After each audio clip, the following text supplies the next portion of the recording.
जय हिंद साथियों। SSC GD का अगर आप लोग एग्जाम को साथियों पास करना चाहते हैं और बहुत अच्छे मार्क्स के साथ साथियों पास करना चाहते हैं तो आज की इस वीडियो के साथियों सभी टॉप लेवल के क्वेश्चंस देखिएगा। यानी कि मैं कह सकता हूं आज की इस वीडियो से 100% आपको क्वेश्चंस यहां से देखने को मिलेंगे। तो साथियों हिंदी होगी, रोजाना की तरह जीएस होगी, उसके अलावा रीजनिंग होगी और मैथ होगी। और इसमें नया क्या है साथियों, जितनी अभी तक आज तक आपकी जितने दिन में साथियों शिफ्ट आपकी हो चुकी है, इन सभी शिफ्ट में एक तरीके से इन सभी शिफ्ट पर साथियों आधारित सवाल यहां पर आपके लिए लिए गए। क्या इन सभी शिफ्ट पर आधारित आपके सवाल यहां पर लिए गए हैं? तो ये कुल मिला के आप लोग ध्यान रखेंगे। तो कुल मिला के साथियों सबसे पहले हिंदी देखिएगा और उसके बाद जीके, रीजनिंग, मैथ सब कुछ देखेंगे, ठीक है ना। तो पहला सवाल साथियों आपके स्क्रीन पर है, कह कि जो अपने पद से हटाया गया हो उसके लिए एक शब्द क्या होगा, मुझे बताइए। अब देखिए, जो अपने पद से हटाया गया हो उसको तो पदच्युत किया कहा जा सकता है। क्या कहा जा सकता है साथियों? पदच्युत किया जा सकता है। ये आपको यहां पर मालूम होना चाहिए, ठीक है ना। चलिए कोई दिक्कत नहीं। अब मैं आपको साथियों कुछ चीजें बता देता हूं। जैसे कि अगर आपसे यह पूछा जाए कि आकाश में उड़ने वाले के लिए एक शब्द क्या होगा, क्या साथियों? देखिए, आकाश में उड़ने वाले के लिए एक शब्द क्या होगा? जैसे कि यहां पर पूछा गया जो अपने पद से हटाया गया हो उसको क्या कहा जाएगा, तो पदच्युत इसके लिए एक शब्द होगा। लेकिन आकाश में उड़ने वाला, इसके लिए एक शब्द क्या हो सकता है साथियों? तो नभचर होता है, क्योंकि आकाश को नभ भी कहते हैं, तो नभचर हो जाएगा साथियों। उसके अलावा दूसरे की अगर बात करें, आकाश को चूमने वाला, ये बहुत पूछा जाता है। तो अगर आपके एग्जाम में पूछा जाए आकाश को चूमने वाले के लिए एक शब्द क्या होगा, आकाश को चूमने वाले, क्या आकाश को चूमने वाला को क्या कहा जाता है? आकाश को चूमने वाले को क्या कहा जाता है? तो गगन, और चुंबी तो गगन चुंबी कहा जाता है। ये सब आपके एग्जाम में साथों आपको देखने को मिलेंगे, तो बहुत ध्यान से इन सभी चीजों को देखिएगा। उसके अलावा अगर आपसे एग्जाम में पूछा जाए अत्यंत सुंदर स्त्री को क्या कहा जाता है, क्या अत्यंत अत्यंत सुंदर स्त्री को क्या कहा जाता है? तो अत्यंत सुंदर स्त्री के लिए एक शब्द क्या होता है पता? रूपसी होता है। क्या होता है साथियों? रूपसी होता है। तो ये भी बहुत इंपॉर्टेंट है, इतनी जानकारी आपको ध्यान रखना है। उसके अलावा एक और मैं आपको बता देता हूं, अपनी हत्या स्वयं करता है जो, क्या अपनी हत्या स्वयं करने वाले को क्या कहा जाता है? अपनी हत्या जो स्वयं करता है, यानी कि जो अपनी हत्या खुद कर लेता है, ठीक है ना, उसको क्या कहा जाता है? उसको साथियों आत्महत्या कहा जाता है, ठीक है ना, आत्महत्या उसको कहा जाता है। तो इतने मैंने आपको बताए हैं, इसमें से साथियों एक आपका जरूर आना चाहिए, ऐसा मेरा, ठीक है ना, अनुमान है, ऐसा मेरा एक्सपीरियंस है। अब अगले नंबर का सवाल आपकी स्क्रीन पर आ चुका है, देखिए साथियों और मुझे बताइए सही जवाब आपका यहां पर क्या हो सकता है। साथियों अगर आपको यहां पर मैं आपको बता, पहले तो यहां पर स्वाधीनता की हम लोग बात कर लेते कि स्वाधीनता का मतलब क्या होता है। देखिए, स्वाधीनता का मतलब क्या होता है साथियों? स्वतंत्रता। क्या स्वाधीनता का मतलब क्या होता है साथियों? स्वाधीनता का मतलब होता है स्वतंत्रता।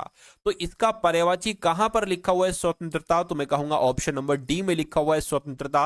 तो ये आपका बिल्कुल सही जवाब हो जाएगा। उसके अलावा स्वतंत्रता को पता आजादी भी कहा जाता है। क्या साथियों? स्वतंत्रता को आजादी भी कहा जाता है, यानी कि स्वतंत्रता का पर्यायवाची आजादी भी हो जाएगा और मुक्ति भी हो जाएगा। लेकिन अगर आपसे साथियों यहां पर स्वाधीनता का विलोम पूछ लिया जाए, क्यों, बिल्कुल पूछा जा सकता है, कहीं से भी एग्जामिनर सवाल पूछा जा सकता है एग्जामिनर के द्वारा। तो स्वाधीनता का विलोम अगर आपसे पूछा जाए तो पराधीनता आपको बताना है। क्या आपको बताना है? स्वाधीनता का विलोम क्या हो जाएगा साथियों? पराधीनता हो जाएगा। इतनी बात आपको यहां पर याद रखना है। तो यहां पर देख लेते भाई कौन कौन है। राहुल है, रीना पाल है, अंशु है, मनीषा है, स्नेहा है, पल्लवी, दिव्यांशु है, विनय, ठीक है, पूनम है, अपूर्व है। चलिए, तो सभी का स्वागत है भाई।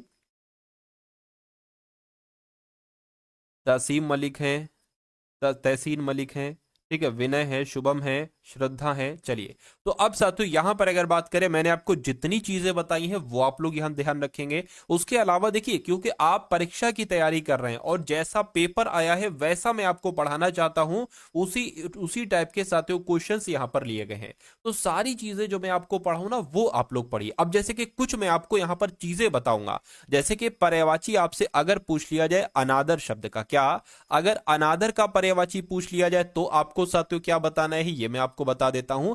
अनादर का पर्यायवाची साथियों अपमान हो जाएगा। क्या अनादर का पर्यायवाची हो जाएगा साथियों अपमान। उसके अलावा अनादर का पर्यायवाची हो जाएगा साथियों अवहेलना। क्या अवहेलना भी कह लो या साथियों अपमान भी कह लो। उसके अलावा साथियों पता परिभव का मतलब क्या होता है? परिभव, तुमने मेरा परिभव कर दिया, यानी कि तुमने मेरा अपमान कर दिया, तुमने मेरा तिरस्कार कर दिया, ये सब एक ही चीज है।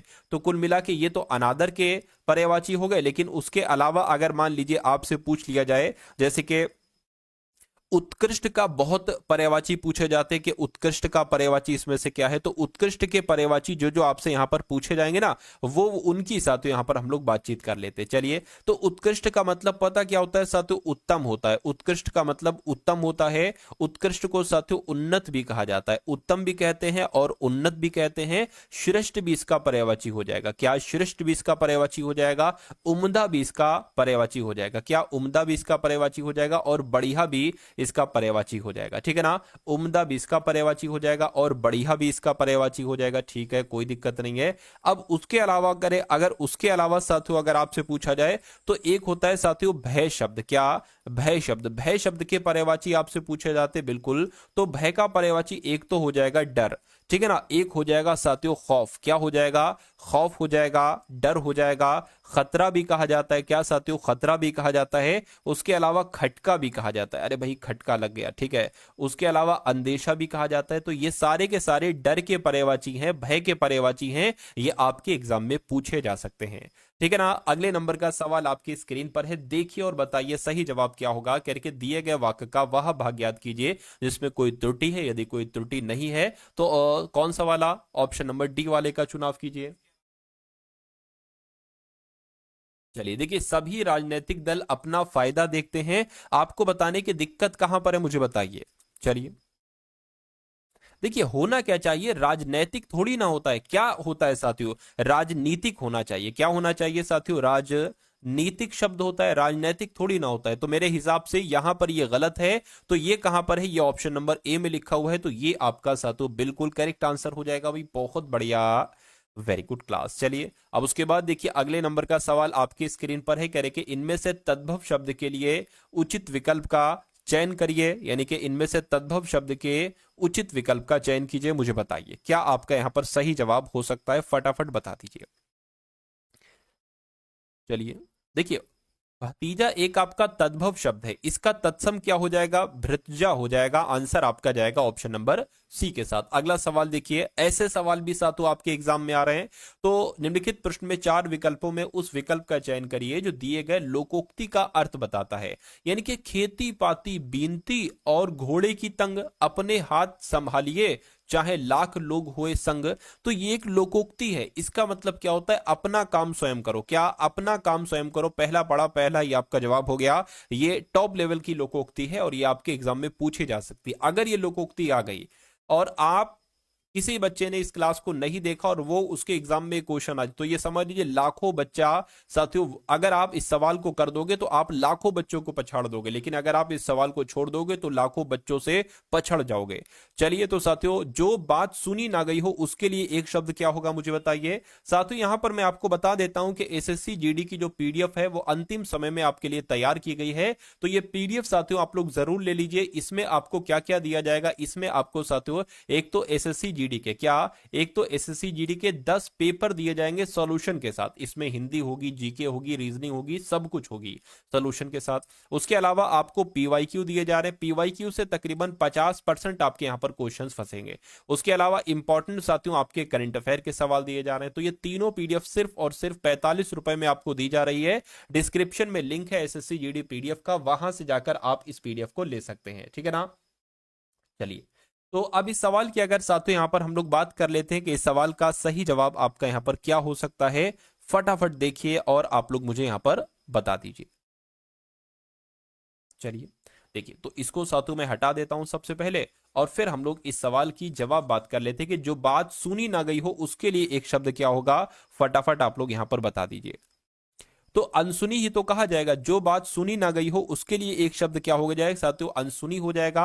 अच्छा, यहां पर लिखा हुआ है अपठित। अपठित का मतलब क्या होता है? अगर पठित शब्द लिखा होता तो जो एक तरीके से पहले पढ़ा गया हो उसको पठित कहेंगे, और जो पहले ना पढ़ा गया हो, क्या साथियों, जो, ठीक है ना, जो पहले ना पढ़ा गया हो, जो पहले ना पढ़ा गया हो, जो पहले ना पढ़ा गया हो, उसके लिए एक शब्द क्या होगा, उसको साथियों अपठित कहा जाएगा। ठीक है, कोई दिक्कत नहीं। उसके अलावा अकथनीय शब्द की अगर बात करते हैं, जो कहने योग्य ना हो, देखिए जो कहने योग्य हो उसको कथनीय कहा जाएगा। लेकिन अगर आपसे पूछे जो कहने योग्य ना हो, क्या साथियों, जो कहने योग्य ना हो, क्या जो कहने योग्य ना हो, उसके लिए एक शब्द क्या होगा, उसके लिए अकथनीय होगा। ठीक है ना। उसके अलावा अगर बात करते हैं, अडिग का मतलब होता है जो अपनी बात से ना डिगे। क्या, जो अपनी बात से, क्या जो अपनी बात से ना डिगे, जो अपनी बात से ना डिगे, उसको क्या कहा जाता है साथियों, उसको एक तरीके से अडिग कहा जाता है। तो इतनी जानकारी आपको यहां पर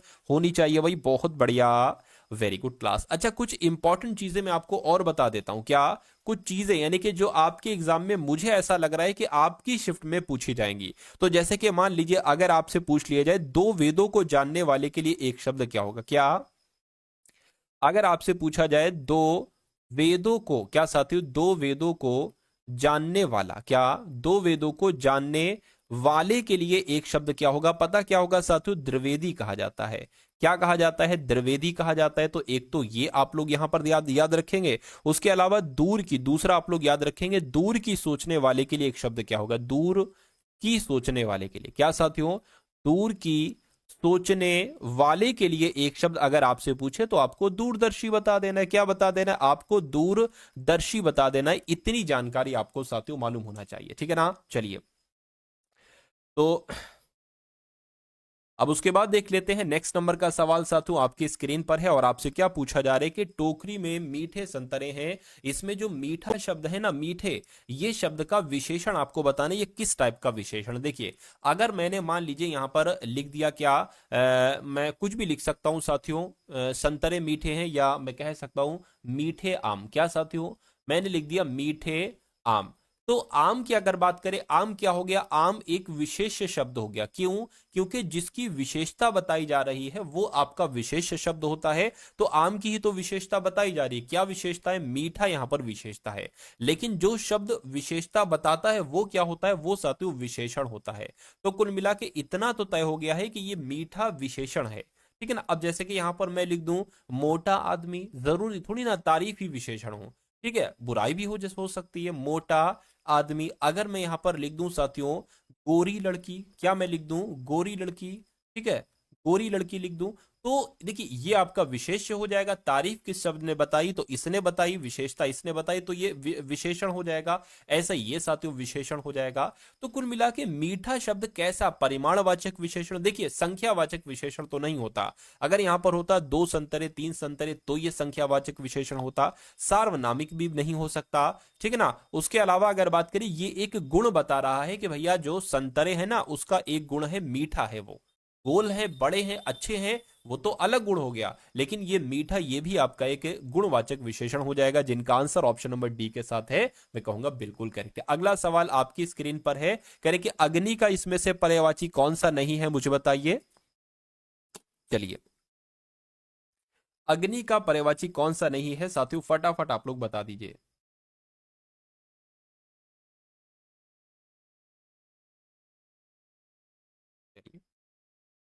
अगर बात करें, देखिए हुताशन ये तो आग को ही कहा जाता है, कृषाणु भी आग को कहा जाता है, यातुधन आग को नहीं कहा जाता है। क्यों, क्योंकि ये तो साथियों राक्षस का पर्यायवाची है। उसके अलावा वैष्णवर भी आग का पर्यायवाची है। तो मैं कहूंगा कि इस सवाल का जवाब अगर आपका है ऑप्शन नंबर सी के साथ, तो बिल्कुल करेक्ट हो जाएगा। वही बहुत बढ़िया, वेरी गुड क्लास। अच्छा, सवाल यहां पर आपसे पैदा हो सकता है कि अब यातुधान का पर्यायवाची राक्षस है, यानी कि राक्षस के भी आपको पर्यायवाची मालूम होना चाहिए। तो राक्षस को पता क्या क्या कहा जाता है, राक्षस को सातु निशिचर कहा जाता है। क्या कहा जाता है, आप लोग ध्यान रखेंगे, एक तो निशिचर कहा जाता है राक्षस को। उसके अलावा राक्षस को असुर भी कहा जा सकता है। क्या साथियों, राक्षस को असुर भी कहा जा सकता है, राक्षस को निशिचर भी कहते हैं और रजनीचर भी कहते हैं। क्या साथियों, रजनीचर भी कहते हैं, ये भी आप लोग याद रखेंगे। दनुज भी इसको कहा जाता है, राक्षस को साथियों दनुज भी कहा जाता है। इतनी जानकारी आपको मालूम होना चाहिए। और दानव भी कहा जाता है। ठीक है ना, कोई दिक्कत नहीं है। अब आग के पर्यायवाची आपने देख लिए, कुछ और आग के पर्यायवाची अगर बता दूं तो कोई दिक्कत है? देखिए आग को साथियों दहन कहा जाता है, आपसे पूछा जा सकता है। उसके अलावा आग को पता ज्वाला भी कहा जाता है। क्या साथियों? आग को ज्वाला भी कहा जाता है, और आग को अग्नि भी कहा जाता है, और आग को अनल भी कहा जाता है। क्या साथियों? आग की अगर बात करते हैं ना यहां पर, तो आग को यहां पर अनल भी कहा जाता है। उसके अलावा आग को पावक भी कहा जाता है। तो इतनी जानकारी साथियों यहां पर आपको होना ही होना चाहिए। अच्छा, कुछ और चीजें मैं आपको बता दूं तो कोई दिक्कत? अगर मैं आपको साथियों सांप के पर्यायवाची बता दूं, क्योंकि सांप का पर्यायवाची आपसे पूछा जाता है, तो यहां पर आप लोग थोड़ा सा अगर ध्यान लगाने की कोशिश करेंगे तो सांप के पर्यायवाची आपको बहुत अच्छी तरीके से यहां पर साथियों रिवाइज हो जाएंगे। तो सांप को सबसे पहली बात तो साथियों सर्प कहा जाता है। क्या कहा जाता है? सर्प कहा जाता है। सांप को साथियों अही कहा जाता है। क्या कहा जाता है? अही कहा जाता है। और सांप को साथियों कहा जाता है। क्या? सांप को भुजंग भी कहा जाता है, और सांप को साथियों फणी भी कहा जाता है। क्या? फणी भी कहा जाता है। उसके अलावा सांप को उरग भी कहा जाता है, और सांप को नाग भी कहा जाता है, और सांप को साथियों पन्नग भी कहा जाता है। तो ये तो साथियों हो गए सांप के पर्यायवाची, ठीक है ना। लेकिन अगर उसके अलावा ईश्वर के पर्यायवाची मैं आपको बता दूं, क्योंकि ये भी बहुत मैंने देखे भाई, ईश्वर जो है ना, इस शब्द के पर्यायवाची भी आपसे पूछे जा सकते हैं। तो ईश्वर के पर्यायवाची मैं आपको बता देता हूं। ईश्वर को प्रभु कहा जाता है, बिल्कुल कहा जाता है, ठीक है ना। तो प्रभु हो गया। ईश्वर को साथियों परमेश्वर भी कहते हैं। क्या कहते हैं? परमेश्वर भी कहते हैं ईश्वर को, प्रभु भी कहते हैं, और परमात्मा भी कहते हैं। क्या साथियों? परमात्मा भी कहा जाता है, और भगवान भी कहा जाता है। तो इतनी बातें आप लोग याद रखेंगे। अगर आप देखिए वाकई में एग्जाम को क्रैक करना चाहते हैं, वाकई में आपने 100% सोच लिया है, तो इस वीडियो को एक बार लाइक जरूर कर दीजिए। वीडियो को साथियों लाइक कर दीजिए, बस इतनी रिक्वेस्ट आपसे है। मैं आपको उस मुकाम तक पहुंचा दूंगा जिस मुकाम पर जाने पर ही साथियों सिलेक्शन होता है, ठीक है ना। चलिए, तो दिए गए वाक्य में वह भाग याद कीजिए। क्या? दिए गए वाक्य में वह भाग याद कीजिए जिसमें कोई त्रुटि है। यदि कोई त्रुटि नहीं है तो कोई त्रुटि नहीं है वाले ऑप्शन को चुन लीजिए। तो क्या कहा जा रहा है? कहा जा रहा है यहां पर सच्चाई अक्सर सहज होने से बहुत दूर होती है। तो दिक्कत साथियों कहां पर है मुझे बताइए। देखिए होना क्या चाहिए, सच्चाई शब्द थोड़ी ना होता है, होता क्या है? सच्चाई होता है। और पूरा वाक्य आपका क्या बन जाएगा? सच्चाई अक्सर सहज होने से बहुत दूर होती है, तो ये होना चाहिए। यानी कि दिक्कत वन वाले में है, वन वाले में है, तो वन आपका यहां पर बिल्कुल सही जवाब हो जाएगा। उसके बाद देखिए अगला सवाल आपकी स्क्रीन पर है साथियों, सभा के पद अधिकारियों का चुनाव है। मतलब आपको बताने के पद अधिकारी, यहां पर जो शब्द लिखा जाएगा वो कैसे लिखा जाता है मुझे बताइए। देखिए यहां पर पदाधिकारियों लिखा है जो कि गलत है, ठीक है ना। उसके अलावा अगर बात करते हैं यहां पर एक तरीके से पधा आ गया, धा नहीं आता है, दा आता है। यहां पर पदाधिकारियों आ गया, ये सही लग रहा है। यहां पर भी गलत हो जाएगा। तो मैं कहूंगा यह सभा के पदाधिकारियों का चुनाव है, ये आपका यहां पर सही जवाब हो जाएगा। अगला सवाल देखिए, कहा जा रहा है कि विधि का विलोम क्या होगा। क्या साथियों आपसे पूछा जा रहा है कि विधि का विलोम क्या हो सकता है, मुझे बताइए। चलिए, तो अगर यहां पर हम लोग बात करते हैं साथियों, विकास शब्द आ गया है, तो विकास का विलोम अगर आपसे पूछे तो विकास के दो विलोम आप लोग याद रखेंगे। एक तो विकास का विलोम पतन भी होता है, और दूसरा साथियों ह्रास भी होता है, ठीक है ना। विकास का विलोम एक ह्रास भी होता है। उसके अलावा विधान की अगर बात करते हैं तो साथियों विधान का विलोम पता क्या हो जाएगा? छोटा आ लगा दो, विधान का विलोम हो जाएगा अविधान। क्या हो जाएगा साथियों? अविधान हो जाएगा। उसके अलावा निषेध की अगर बात करते हैं, निषेध देखिए कहीं कहीं पर लिखा होगा निषेध, ठीक है ना। तो निषेध किसका विलोम हो जाएगा? विधि का विलोम निषेध हो जाएगा। विधि का विलोम क्या हो जाएगा साथियों? निषेध हो जाएगा। लेकिन अगर संक्षेप का विलोम आपसे पूछे तो आपको विस्तार बताना है। क्या बताना है साथियों? विस्तार बताना है। संक्षेप का विलोम क्या हो जाएगा? विस्तार हो जाएगा। तो इतनी बातें आप लोग यहां पर याद रखेंगे। अब उसके बाद देखिए अगला सवाल, दिए गए वाक्यांश में रेखांकित अंश को प्रतिस्थापित करने के लिए सबसे उपयुक्त विकल्प का चयन कीजिए। सभी प्रशिक्षणों का वक्तव्य मनुष्य का विकास है। तो आपको बताने कि इसकी जगह पर साथियों क्या आना चाहिए, ये बस आप लोग यहां पर मुझे बता दीजिए। चलिए चलिए, देखिए यहां पर साथियों एक तरीके से रहस्य नहीं आना चाहिए, समाधान प्रयत्न ध्येय आना चाहिए। क्योंकि ध्येय का मतलब क्या होता है साथियों? ध्येय का मतलब होता है उद्देश्य। यानी कि सभी प्रशिक्षणों का उद्देश्य मनुष्य का विकास है, ये कह लो, या सभी प्रशिक्षणों का उद्देश्य मनुष्य का विकास है, ये कह लो। तो कुल मिला के आपका राइट आंसर जो जाएगा वो किसके साथ जाएगा? वो ऑप्शन नंबर डी के साथ जाएगा। अच्छा, यहां पर साथियों ध्येय शब्द आया है, तो ध्येय शब्द के पर्यायवाची क्या क्या हो सकते हैं? ध्येय को साथियों उद्देश्य कहा जाता है, ध्येय को उसके अलावा लक्ष्य भी कहा जाता है, ठीक है ना। उसके अलावा ध्येय की अगर बात करें तो प्रयोजन भी कहा जाता है। क्या साथियों, प्रयोजन भी कहा जाता है और अभिप्राय भी कहा जाता है। क्या साथियों कहा जाता है, अभिप्राय भी कहा जाता है, ठीक है ना। तो इतनी जानकारी आप लोग यहाँ पर ध्यान रखेंगे। चलिए, ठीक है ना।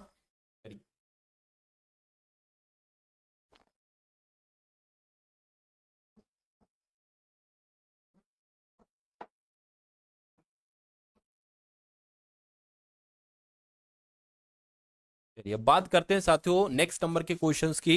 या यहाँ पर साथियों एक शब्द लिखा हुआ है प्रयत्न। अच्छा, प्रयत्न के पता क्या क्या पर्यायवाची हो सकते हैं। प्रयत्न को साथियों कहा जाता है कोशिश। प्रयत्न को क्या कहा जाता है, प्रयत्न को कहा जाता है साथियों कोशिश। प्रयत्न को कहा जाता है प्रयास, और प्रयत्न को साथियों यत्न भी कहा जाता है। क्या कहा जाता है, प्रयत्न को यत्न भी कहा जाता है। ये भी आप लोग यहाँ पर ध्यान रखेंगे, ठीक है ना। उसके अलावा रहस्य शब्द की अगर हम बात करते हैं तो रहस्य को साथियों राज कहा जाता है। रहस्य को ही साथियों मर्म कहा जाता है, ये इसका पर्यायवाची हो गया, ठीक है ना। तो और रहस्य को साथियों गुप्त कहा जाता है। तो जितनी जानकारी मैंने आपको दी है, इतनी जानकारी अगर आप वाकई में साथियों ध्यान रख लेंगे तो मैं कहूंगा ये क्लासेस आपके पेपर पर भारी पड़ेंगी, यानी कि ये पेपर साथियों नेस्तनाबूद कर डालेंगी आपके एग्जाम को। चलिए, ठीक है। चलिए, अब अगले नंबर का सवाल आपकी स्क्रीन पर है। कह निम्नलिखित प्रश्न में 4 विकल्पों में से उस विकल्प का चयन करिए जो शुद्ध शब्द का सही विकल्प है। यानी कि आपको ये बताना है कि प्रतिमूर्ति शब्द कैसे लिखा जाता है, मुझे बताइए। अच्छा, एक यहां पर जैसे कि प्रतिमूर्ति शब्द आपसे पूछा गया है, कुछ चीजें मैं आपको बता देता हूं जो शुद्ध वर्तनी में आपको बता देता हूं, जो बहुत ज्यादा पूछी जाती है। एक तो आपको याद रखना है साथियों आशीर्वाद शब्द। क्या आप लोग ध्यान रखेंगे साथियों, आशीर्वाद कैसे लिखा जाता है, जैसे यहां पर मैंने लिखा है। उसके अलावा अतिथि शब्द की वर्तनी बहुत पूछी जाती है। तो अतिथि में 2 बार छोटी ई की मात्रा आएगी, ता में भी छोटी ई की मात्रा आएगी और था में भी छोटी ई की मात्रा आएगी। होता क्या है, कभी था में बड़ी की मात्रा कर देते हैं और कहते हैं सही शब्द क्या है। उसके अलावा ठीक है, इतनी जानकारी आप लोग ध्यान रखेंगे। और प्रतिमूर्ति शब्द कैसे लिखा जाता है, जैसे आपका यहां पर ऑप्शन नंबर डी में लिखा हुआ है। तो जिनका आंसर डी है, पल्लवी का, रंजना का, कृष्णा का, राठौर का, निगम, सुनील, विशाल, नयन, दिनेश, तबरेज, मन्नू, अंचल, ठीक है, प्रशांत, खुशी, गरिमा, मणि, मुक्ति, अपूर्वा, सचिन, लाडो, ठीक है, हबीबुक, सिया, सभी का आंसर यहाँ पर जो है वो बिल्कुल करेक्ट हो जाएगा। चलिए, अब उसके बाद देख लेते हैं साथियों नेक्स्ट नंबर का सवाल आपकी स्क्रीन पर है। कहाँ गया, ये आ गया। कह रहे कि विदेशी शब्द आपसे पूछा जा रहा है कि इसमें से कौन सा साथियों विदेश शब्द है, ये आप लोग यहां पर मुझे बता दीजिए। चलिए, तो आंख की अगर बात करें तो ये देश शब्द है। दांत भी आपका देश शब्द है। ऊंट भी आपका देश शब्द है। लेकिन बॉल शब्द जो है ना, बॉल शब्द, ये आपका विदेश शब्द हो जाएगा। ये आपको यहां पर मालूम होना चाहिए। अच्छा, सवाल का एक ये टाइप है, जैसे कि कुछ शब्द होते हैं साथियों देशज, ये भी जानकारी मैं आपको दे देता हूं, ठीक है।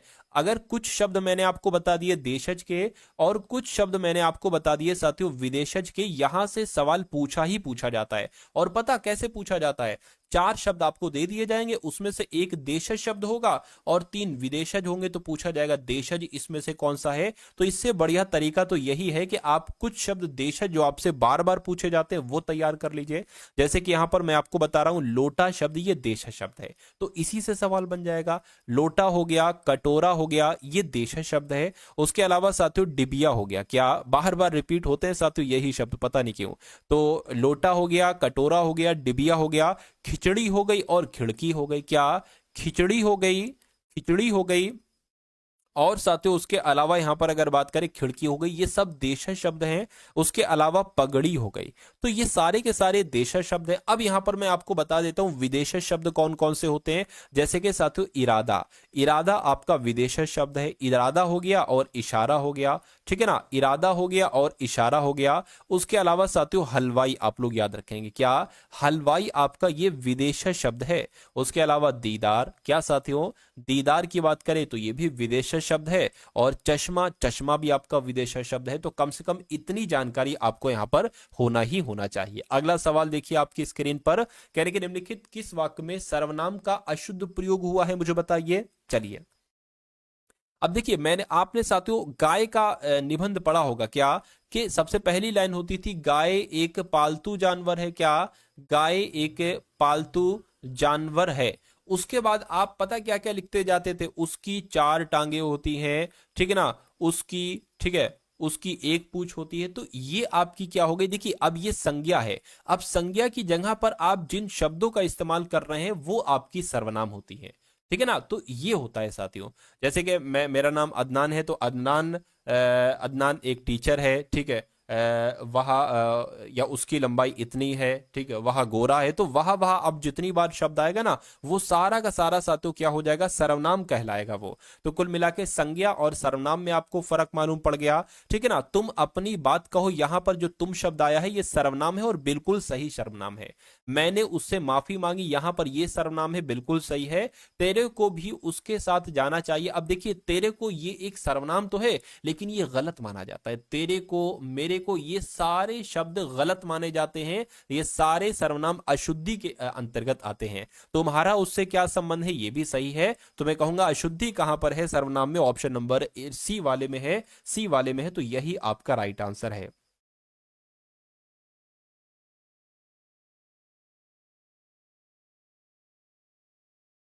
चलिए, ठीक है ना। तो ये समझ में आ गया चीज। अब उसके बाद देख लेते हैं नेक्स्ट नंबर का सवाल आपकी स्क्रीन पर है। अब आप देखेंगे साथियों और मुझे बता देंगे कि आपका सही जवाब यहां पर क्या हो सकता है। चलिए, तो अब साथियों आपके जीएस के क्वेश्चंस यहां पर हम लोग देखेंगे। कहा जा रहा है कि भावना जाट निम्नलिखित में से, ठीक है ना, किस खेल से संबंधित है। तो भावना जाट का संबंध रेस वॉकर से है। किससे है साथियों, रेस वॉकर से भावना जाट का संबंध है। ये आपको यहां पर मालूम होना चाहिए। भावना जाट कहां की है, तो भावना जाट साथियों राजस्थान की है। कहां रहती हैं ये, तो ये साथियों राजस्थान में रहती हैं। ये आप लोग याद रखेंगे। अगला सवाल आपकी स्क्रीन पर कह रहे कि बास्केटबॉल के खेल में एक समय में एक टीम में कितने खिलाड़ी होते हैं। तो एक समय में एक टीम में कितने खिलाड़ी होते हैं साथियों, 5 खिलाड़ी होते हैं। ये भी आपको यहां पर मालूम होना चाहिए। चलिए, अब उसके बाद देख लीजिए अगले नंबर का सवाल आपकी स्क्रीन पर कह रहे भारत ने किस वर्ष ओलंपिक खेलों में पुरुष हॉकी में स्वर्ण पदक जीता था। तो साथियों अगर बात करते हैं 1980 की, तो यहां पर 1980 आपका बिल्कुल करेक्ट आंसर हो जाएगा। यानी कि भारत ने 1980 में ओलंपिक खेलों में पुरुष हॉकी में स्वर्ण पदक जीता था। ये आप लोग यहां पर साथियों याद रखेंगे। अगला सवाल आपकी स्क्रीन पर है, देखिए और बताइए। कह रहे भारतीय मुक्केबाज निखत जरीन को किस राज्य की पुलिस बल में उप पुलिस अधीक्षक के पद पर नियुक्त किया गया है। ये साथियों करंट अफेयर का सवाल है और ये आपके एग्जाम में पूछा जा सकता है। तो फटाफट यहां पर आप लोग मुझे बता दीजिए। चलिए, तो यहां पर अगर बात करें साथियों, तेलंगाना आपका सही जवाब हो जाएगा। यानी कि जो निखत जरीन है ये तेलंगाना राज्य की पुलिस बल में उप पुलिस अधीक्षक यानी कि डीएसपी के पद पर नियुक्त की गई हैं। उसके बाद देखिए अगला सवाल कह रहे कि निम्नलिखित में से किसे मास्टर दा मास्टर दा के नाम से जाना जाता था, जिन्होंने ब्रिटिश भारत में अप्रैल 1930 में चटगांव शास्त्रागार छापे का नेतृत्व किया था। तो साथियों किसे मास्टर दा के नाम से जाना जाता है, तो सूरसेन को मास्टर दा के नाम से जाना जाता है। इन्होंने ब्रिटिश भारत में अप्रैल 1930 में चटगांव शास्त्रागार छापे का नेतृत्व किया था। साथियों ये जानकारी आपको यहां पर होना चाहिए। अगला सवाल आपकी स्क्रीन पर है, बताइए। यानी कि ग्रैंड कैनियन किस देश में स्थित है। साथियों वीडियो को आप लोग एक बार शेयर कर दीजिए। क्या अगर आप वीडियो को शेयर कर सकते हैं अपने मित्रों के साथ, तो इस वीडियो को एक बार आप लोग शेयर जरूर कर दीजिए, मुझे बहुत अच्छा लगेगा। खैर, अब इस सवाल की अगर बात करते हैं तो आपसे पूछा जा रहा है, ये साथियों ग्रैंड कैनियन ये अमेरिका में स्थित है। डायरेक्ट आपसे एग्जाम में सवाल पूछा जाएगा कि ग्रैंड कैनियन कहां पर है, तो अमेरिका में है। उसके बाद देखिए कहा जा रहा है कि पेरिस ओलंपिक 2024 में समापन समारोह में भारत का नेतृत्व किसने किया था। तो साथियों मनु भाकर ने किया था। किसने किया था साथियों, मनु भाकर ने किया था। ये आप लोगों को यहां पर मालूम होना चाहिए। अगला सवाल आपकी स्क्रीन पर है साथियों, ये तो रिपीट हो गया। भारत में कितने मौलिक अधिकार हैं। क्या साथियों भारत में कितने मौलिक अधिकार हैं, ये आपसे कुल मिला के पूछा जा रहा है। तो मैं जितने भी हमारे मौलिक अधिकार हैं, जितने भी हमारे मूल अधिकार हैं, उनके बारे में मैं आपको बता देता हूं। आप लोग भी एक बार रिवीजन कर लीजिए। जैसे कि साथियों समानता का अधिकार क्या है, समानता का अधिकार ये क्या है, ये एक मौलिक अधिकार ही तो है। ठीक है ना। उसके अलावा दूसरे की अगर बात करते हैं तो ये आपका स्वतंत्रता का अधिकार हो जाएगा। क्या साथियों, दूसरे की अगर बात करते हैं तो ये आपका साथियों स्वतंत्रता का अधिकार हो जाएगा, ये आप लोग याद रखेंगे। उसके अलावा अगर यहां पर हम लोग बात करते हैं तीसरे अधिकार की, तो तीसरा अधिकार एक तरीके से कौन हो जाएगी, ये आपको मालूम होना चाहिए, ये शोषण के विरुद्ध अधिकार। क्या साथियों, शोषण के विरुद्ध अधिकार। मतलब जैसे कि अगर आपका कोई शोषण कर रहा है, 5 घंटे की जगह आपसे 10-10 घंटे काम करवा रहा है, ठीक है ना, तो आप क्या कर सकते हैं, आप उसका विरोध कर सकते हैं, तो इसको शोषण कहा जाता है। उसके अलावा चौथे की अगर बात करें तो धर्म की स्वतंत्रता। क्या साथियों, धर्म की स्वतंत्रता। धर्म की आपके पास स्वतंत्रता है, आप कोई भी धर्म अपना सकते हो, तो धर्म की स्वतंत्रता ये भी एक अधिकार हो गया। कैसा अधिकार, एक मौलिक अधिकार, यानी कि एक मूल अधिकार हो गया। ठीक है, कोई दिक्कत नहीं है। उसके बाद अगर यहां पर हम लोग बात करें सांस्कृतिक और शैक्षिक अधिकार हो जाएगा। क्या साथियों, सांस्कृतिक और शैक्षिक अधिकार। क्या साथियों, सांस्कृतिक और शैक्षिक अधिकार। देखिए, जो आप सुनते हो, जो आप देखते हो, जो आप पढ़ते हो, वो आपको याद हो जाता है। तो यहां पर ये चीजें मैं आपको दिखा रहा हूं, मैं आपको समझा रहा हूं, पढ़ा रहा हूं, तो ये सारी चीजें आपको साथियों मालूम होना चाहिए। उसके अलावा एक संवैधानिक अधिकार भी होता है। क्या साथियों, संवैधानिक उपचार का अधिकार। क्या, संवैधानिक उपचार का अधिकार। तो ये आपके हो गए साथियों कितने मौलिक अधिकार, ये आपके 6 मौलिक अधिकार हो गए। तो इसलिए अगर आपका जवाब साथियों यहां पर है ऑप्शन नंबर डी के साथ, तो मैं कहूंगा आंसर आपका बिल्कुल करेक्ट हो जाएगा भाई। बहुत बढ़िया, वेरी गुड क्लास, ठीक है ना। चलिए अब उसके बाद देखते हैं साथियों, नेक्स्ट नंबर का सवाल आपकी स्क्रीन पर है, देखिए और मुझे बताइए आपका राइट आंसर यहां पर क्या हो सकता है। फटाफट आप लोग बता दीजिए। तो यहां पर आपसे साथियों कहा जा रहा है कि 1939 में सुभाष चंद्र बोस द्वारा शुरू की गई पार्टी का नाम क्या था। यानी कि 1939 में जो सुभाष चंद्र बोस ने साथियों शुरू की थी, उसका नाम ऑल इंडिया फॉरवर्ड ब्लॉक था। तो फॉरवर्ड ब्लॉक भी इसको साथियों कहा जाता है, ये आपको यहां पर साथियों मालूम होना चाहिए भाई। बहुत बढ़िया, वेरी गुड क्लास। चलिए अगला सवाल आपकी स्क्रीन पर है, इस सवाल को देखिए और बताइए राइट आंसर क्या होगा।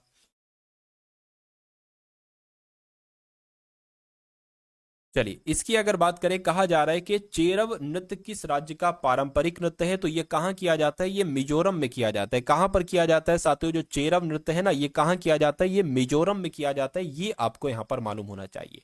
अच्छा, अब यहां पर जिक्र है साथियों मिजोरम का, तो मिजोरम से संबंधित जो सवाल पूछे जाते हैं मैं आपको वो बता दूं, कैसा आपके लिए रहेगा, ठीक है ना, कैसा आपके लिए रहेगा, बहुत अच्छा रहेगा। सबसे पहले अच्छा यहां पर आपको कुछ चीजें बता देता हूं। क्या आपको बता देता हूं, कुछ चीजें आपको बताता हूं, वो आपके एग्जाम के पॉइंट ऑफ व्यू से साथियों बहुत इंपॉर्टेंट है। जैसे कि अगर हम लोग बात करते हैं असम की, तो असम में एक नृत्य किया जाता है, बिहू नृत्य है। क्या, असम का बिहू नृत्य साथियों बहुत फेमस है और बहुत बार आपके एग्जाम में आ चुका है। मिजोरम का साथियों मैंने आपको बता दिया है कि चेरम नृत्य कहां किया जाता है, मिजोरम में किया जाता है। सिक्किम की अगर बात करते हैं साथियों, ची रमू नृत्य किया जाता है। कौन सा नृत्य साथियों, ची रमू नृत्य जो किया जाता है वो सिक्किम में किया जाता है। उसके अलावा साथियों पोपिर नृत्य कहां किया जाता है। क्या, पोपिर नृत्य कहां किया जाता है, तो अरुणाचल प्रदेश में। और भुइया नृत्य कहां किया जाता है साथियों, तो अरुणाचल प्रदेश में। ये तो जानकारी साथियों आपको यहां पर मालूम होना चाहिए, ठीक है ना। चलिए अब बात करते हैं साथियों यहां पर अगले नंबर के सवाल की। अगले नंबर का सवाल आप लोग देखिए और मुझे बता दीजिए कि आपका राइट आंसर क्या है। तो साथियों अगर आपने इस वीडियो को लाइक नहीं किया तो वीडियो को साथियों लाइक कर दीजिए, मुझे बहुत अच्छा लगेगा। अगला सवाल है, कहा जा रहा है कि भारत के नियंत्रक और महालेखा परीक्षक क्या है। 2 सदस्यीय निकाय हैं, ठीक है ना, 2 सदस्यीय निकाय हैं, 3 सदस्य निकाय, एकल सदस्य निकाय या 6 सदस्य निकाय, ये आप लोग यहां पर मुझे बता दीजिए। सबसे पहली बात तो आपको मालूम होना चाहिए कि भारत के नियंत्रक और महालेखा परीक्षक का जिक्र जो किया गया है वो अनुच्छेद 148 में किया गया है कि भारत का भाई नियंत्रक महालेखा परीक्षक होंगे, ठीक है ना। ये अनुच्छेद 148 में ये बात कही गई है। पहला पॉइंट तो साथियों यही पर आपको मालूम होना चाहिए। अब दूसरा पॉइंट आपको मालूम होना चाहिए, इनकी नियुक्ति कौन करते हैं। क्या साथियों, इनकी नियुक्ति किसके द्वारा की जाती है, तो इनकी नियुक्ति राष्ट्रपति साहब के द्वारा की जाती है। किसके द्वारा साथियों, इनकी नियुक्ति राष्ट्रपति के द्वारा की जाती है, ये आपको यहां पर साथियों मालूम होना चाहिए, ठीक है ना। उसके अलावा अगर बात करें साथियों, ये रिटायर कब होते हैं। क्या साथियों, ये रिटायर कब होते हैं, तो या तो 65 वर्ष पूरे हो जाए या 6 वर्ष का इनका कार्यकाल पूरा हो जाए। 6 वर्ष का कार्यकाल पूरा हो जाए, कुछ भी हो जाए पहले, तब ये रिटायरमेंट हो जाते हैं। लेकिन अगर यहां पर बात करें कि भारत के नियंत्रक और महालेखा परीक्षक ये क्या है, तो ये एक एकल सदस्यीय निकाय है। तो इसलिए आपका राइट आंसर अगर है ऑप्शन नंबर सी तो बिल्कुल करेक्ट हो जाएगा। उसके बाद देखिए कह रहे कि जो लोजिम नृत्य होता है ना, लोजिम नृत्य ये कहां पर किया जाता है, तो ये साथियों कहां पर किया जाता है, फटाफट आप लोग यहां पर मुझे बता देंगे। अच्छा यहां पर देखिए कर्नाटक आ गया है, तो कर्नाटक से संबंधित जो भी नृत्य है वो मैं आपको बता देता हूं। एक पूछा जाता है लंबी नृत्य, क्या लंबी नृत्य कहां पर किया जाता है, तो कर्नाटक में किया जाता है। उसके अलावा कारगा नृत्य कहां पर किया जाता है, तो कारगा नृत्य भी कर्नाटक में किया जाता है। उसके अलावा कुनिथा नृत्य, क्या साथियों आप लोगों को याद रखना है कि कुनिथा नृत्य कहां किया जाता है, तो कर्नाटक में। और उसके अलावा साथियों सुग्गी नृत्य कहां किया जाता है, तो कर्नाटक में। और साथियों यक्षगान नृत्य कहां किया जाता है, तो कर्नाटक में। तो इतनी जानकारी आपको याद रखना है।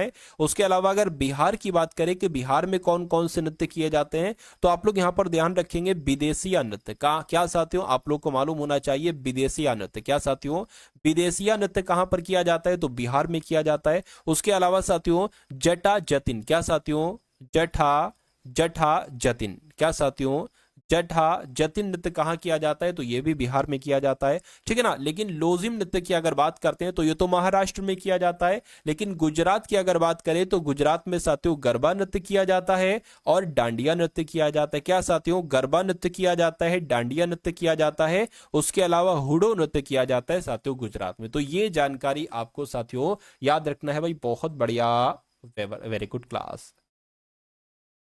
शैली कनौजिया कह रहे हैं थैंक यू सर, आज का पेपर मेरा अच्छा हुआ है। चलिए अगर अच्छा हुआ है तो बहुत अच्छी बात है, ठीक है। सर क्वेश्चन नंबर क्यों नहीं डालते, क्वेश्चन नंबर भाई टाइपिस्ट ने नहीं डाले। अब ये तो भाई उसकी गलती, उससे कहना पड़ेगा। चलिए कोई दिक्कत नहीं है, ठीक है। अगर आपका पेपर अच्छा हुआ है तो बहुत अच्छी बात है, आपका पेपर हो चुका है। और जिनका पेपर अभी बाकी है वो डेली क्लास को लिया करिए, क्योंकि देखिए साथियों वही लौट घूम के चीजें आती है। नृत्य हो गया, राष्ट्रीय उद्यान हो गए, यही सब, और ये सारी चीजें एक एक क्वेश्चन के माध्यम से मैं पूरा पूरा टॉपिक साथियों 360 डिग्री में कंप्लीट करवा रहा हूं। तो अगर आप ईमानदारी से पढ़ेंगे जो मैं आपको पढ़ा रहा हूं, तो कोई दुनिया की ताकत नहीं है जो आपको गिरा सके, जो आपको हटा सके। यानी कि आपका सिलेक्शन पर अगर हक है तो सिलेक्शन आपको मिलकर रहेगा 100% हर हालत में। अगला सवाल, खैर अगले नंबर का सवाल, गोल गुंबज आदिल शाह का मकबरा ये किस राज्य में स्थित है, तो ये कहां पर स्थित है साथियों, फटाफट मुझे आप लोग यहां पर बता दीजिए। चलिए चलिए, तो ये गोल गुंबज कर्नाटक में स्थित है। और कर्नाटक में कहां पर है, कर्नाटक के बीजापुर में स्थित है। कहां पर साथियों, कर्नाटक के बीजापुर में स्थित है। पहला पॉइंट यहां पर, ये बात आप लोग साथियों ध्यान रखेंगे, ठीक है ना। चलिए कोई दिक्कत नहीं है। अब उसके बाद यहां पर बात करते हैं अगले नंबर का सवाल, कह रहे भारतीय संविधान का कौन सा अनुच्छेद राष्ट्रपति के द्वारा शपथ या प्रतिज्ञान के बारे में बताता है। यानी कि जो राष्ट्रपति साहब जो शपथ लेते हैं ना, इसके बारे में कौन सा अनुच्छेद बताता है, ये आप लोग मुझे बता दीजिए। अब देखिए क्या आपके एग्जाम में अनुच्छेद से संबंधित सवाल नहीं आते, एक अनुच्छेद है जो मुझे बहुत अच्छा लगता है और आपके एग्जाम में भी साथियों आता है, अनुच्छेद 52। क्या साथियों, अनुच्छेद 52 में क्या कहा गया है, अनुच्छेद 52 में कहा गया है कि भारत का एक राष्ट्रपति होगा। तो भारत के राष्ट्रपति के बारे में जो जिक्र किया गया है वो साथियों अनुच्छेद 52 में किया गया है, ठीक है कोई दिक्कत नहीं है। अगर हम यहां पर बात करते हैं साथियों अनुच्छेद 54 की, क्या साथियों अनुच्छेद 54 की अगर हम यहां पर बात करते हैं तो राष्ट्रपति का निर्वाचक मंडल के बारे में बताया गया। अब ये निर्वाचक मंडल क्या होता है, राष्ट्रपति के निर्वाचक मंडल, ठीक है, राष्ट्रपति के निर्वाचक मंडल के बारे में बताया गया है अनुच्छेद साथियों 54 में। अब ये निर्वाचक मंडल क्या, देखिए कभी भी राष्ट्रपति के लिए हम और आप वोट देने नहीं जाते हैं। यानी कि कभी आप सोचा है आपने कि आप जा कह रहे हैं कि भाई कहाँ जा रहे हैं, भाई वोट देने जा रहे हैं, किसे, राष्ट्रपति साहब को नहीं। राष्ट्रपति को कौन कौन चुनते हैं, जैसे कि लोकसभा के सदस्य हैं, राज्यसभा के सदस्य हैं, विधानसभा के सदस्य हैं, ये सब राष्ट्रपति को चुनते हैं। और इन्हीं सबको क्या कहा जाता है, लोकसभा के सदस्य, राज्यसभा के सदस्य, ये सब निर्वाचक मंडल के अंतर्गत आते हैं जो राष्ट्रपति को साथियों चुनते हैं। तो समझ में आ गया, अनुच्छेद 54 समझ में आ गया साथियों। चलिए कोई दिक्कत नहीं है। अब यहां पर एक अनुच्छेद और इंपॉर्टेंट है, ठीक है, एक अनुच्छेद और इंपॉर्टेंट है, अनुच्छेद 61। ये आपसे बहुत बार एग्जाम में पूछा गया है। देखिए राष्ट्रपति पर महाअभियोग चलाया जाता है, क्या राष्ट्रपति पर राष्ट्रपति पर साथियों जो महाअभियोग चलाया जाता है ना साथियों, राष्ट्रपति पर महाअभियोग चलाने की प्रक्रिया का वर्णन जो किया गया है वो अनुच्छेद 61 में किया गया है। ये आपको साथियों यहां पर मालूम होना चाहिए। अब अगर बात करें जो राष्ट्रपति शपथ लेते हैं ना, ये अनुच्छेद 60 में बात कही गई है। कहां पर कही गई है साथियों? 60 में बात कही गई है। उसके बाद देखिए अगले नंबर का सवाल है, कह रहे कि 2011 की जनगणना के अनुसार सर्वाधिक जनसंख्या घनत्व वाला राज्य कौन सा है, मुझे बता दीजिए। यानी कि सबसे ज्यादा जनसंख्या घनत्व कहां की है, बताइए। देखिए कुछ क्वेश्चंस हैं वो मैं आपको साथियों बता देता हूं। 2011 की जनगणना के बारे में कुछ क्वेश्चंस हैं वो मैं आपको बता देता हूं, ये आपके एग्जाम में आएंगे। अगर आपसे पूछा जाए 2011 की जनगणना ये भारत की कौन सी जनगणना थी, तो ये भारत की साथियों क्या, भारत की 15वीं जनगणना थी। क्या साथियों? भारत की 15वीं जनगणना थी, ये आप लोग यहां पर याद रखेंगे। उसके अलावा अगर आपसे पूछे साथियों आजादी की कौन सी जनगणना थी, तो आजादी की 7वीं, क्या आजादी की अगर बात करें तो आजादी की 7वीं जनगणना थी, आप लोग ध्यान रखेंगे। अच्छा 2011 की जनगणना की अगर हम बात करते हैं तो 2011 की जनगणना का आदर्श वाक्य क्या था? क्या 2011 की जनगणना का आदर्श वाक्य क्या था? अगर आपसे साथियों ये एग्जाम में आपसे पूछा जाए तो हमारी जनगणना हमारा भविष्य, क्या हमारी जनगणना, क्या साथियों हमारी जनगणना हमारा भविष्य, ठीक है। तो ये क्या था साथियों? ये आपका आदर्श वाक्य था। किसका? 2011 की जनगणना का ये आदर्श वाक्य था। ये आपको यहां पर मालूम होना चाहिए। कुछ मोटी मोटी बातें हैं वो मैं आपको बताना चाहता हूं, वो आपके एग्जाम में पूछी जाती है। अगर आपसे पूछा जाए सबसे अधिक आबादी वाला, क्या सबसे अधिक आबादी वाला राज्य कौन सा था, तो सबसे अधिक आबादी किस राज्य की थी 2011 की जनगणना के अनुसार? उत्तर प्रदेश की थी, ठीक है ना, कोई दिक्कत नहीं है। अगर सबसे ज्यादा साक्षरता आपसे पूछ ले, सबसे ज्यादा साक्षरता कहां की थी भैया? सबसे ज्यादा साक्षरता केरल की थी। केरल की साक्षरता भी सबसे ज्यादा थी और केरल का ही साथियों लिंग अनुपात भी सबसे ज्यादा था। केरल का लिंग अनुपात भी साथियों सबसे ज्यादा था। और सबसे ज्यादा घनत्व किसका था? सबसे ज्यादा घनत्व साथियों बिहार का था, ठीक है ना। चलिए तो इतनी जानकारी आपको मालूम होना चाहिए। 2011 की जनगणना के अनुसार सर्वाधिक जनसंख्या घनत्व किसका था? तो साथियों बिहार का था, मैं आपको बता चुका हूं। तो इस प्रकार जिनका आंसर है ऑप्शन नंबर सी के साथ, तो बिल्कुल करेक्ट हो जाएगा भाई, बहुत बढ़िया, वेरी गुड क्लास। अब उसके बाद देखिए साथियों नेक्स्ट नंबर का सवाल आपकी स्क्रीन पर है। देखिए इस सवाल को और बता दीजिए कि आपका राइट आंसर यहां पर क्या हो सकता है, किस ऑप्शन के साथ आपका सही जवाब जा सकता है। तो कहा जा रहा है आपसे साथियों कि प्रधानमंत्री नरेंद्र मोदी के द्वारा महाराष्ट्र में PM mega integrated textile regions and apparel park की आधारशिला कहां पर रखी गई है? तो ये साथियों अमरावती में रखी गई है। कहां पर रखी गई है साथियों? अमरावती में रखी गई है। और ये अमरावती कहां पर है? अमरावती साथियों महाराष्ट्र में है। कहां पर है साथियों? ये महाराष्ट्र में ही आपको मालूम होना चाहिए, ठीक है ना। चलिए अगला सवाल देखिए, कहा जा रहा है साथियों गोदावरी नदी के बारे में निम्नलिखित में से कौन सा कथन गलत है? तो गोदावरी नदी के बारे में भैया कौन सा कथन गलत है, ये बात आपसे यहां पर पूछी जा रही है। थोड़ा सा ध्यान लगाकर अगर आप देखेंगे तो मैं कहूंगा कि आपका आंसर जो है ना वो आ जाना चाहिए। चलिए भाई, चलिए भाई, तो फटाफट आप लोग यहां पर आंसर बता दीजिए कि क्या आपका सही जवाब हो सकता है। देखिए गोदावरी नदी के बारे में गलत की अगर बात करें तो गोदावरी नदी अपना जल अरब सागर में निर्वाहित करती है, ठीक है, ये मतलब गलत होगा। ठीक है, गलत के बारे में गोदावरी नदी सबसे बड़ी प्रायद्वीपीय नदी है, ये होगा, क्या होगा मुझे बताइए। तो यहां पर तो देखिए मुझे जो गलत लग रहा है साथियों, गोदावरी नदी अपना जल अरब सागर में निर्वाहित करती है, ये आपका सही नहीं लग रहा है क्योंकि ये बंगाल की खाड़ी में गिरती है। तो ये आपका गलत हो जाएगा, गलत हो जाएगा तो यही आपका सही जवाब हो जाएगा। उसके बाद देखिए अगला सवाल देखिए आपकी स्क्रीन पर है, कह रहे के बंद अर्थव्यवस्था क्या है? तो बंद अर्थव्यवस्था की यहां पर साथियों बात आपसे कुल मिला के पूछी जा रही है, मुझे बताइए।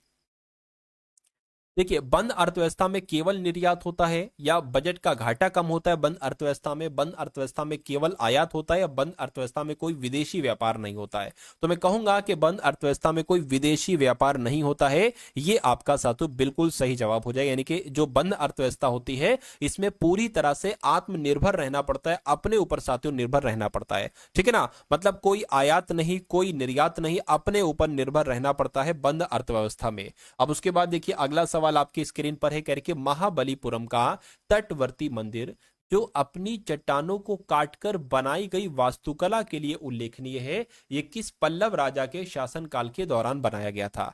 तो किसके दौरान बनाया गया था साथियों? नरसिंहवर्मन द्वितीय के कार्यकाल में बनाया गया था। ये आपको यहां पर साथियों मालूम होना चाहिए। राइट आंसर आपका जो जाना चाहिए वो ऑप्शन नंबर सी के साथ जाना चाहिए। अगला सवाल आपकी स्क्रीन पर है, देखिए सवाल को और मुझे बताइए सही जवाब क्या होगा।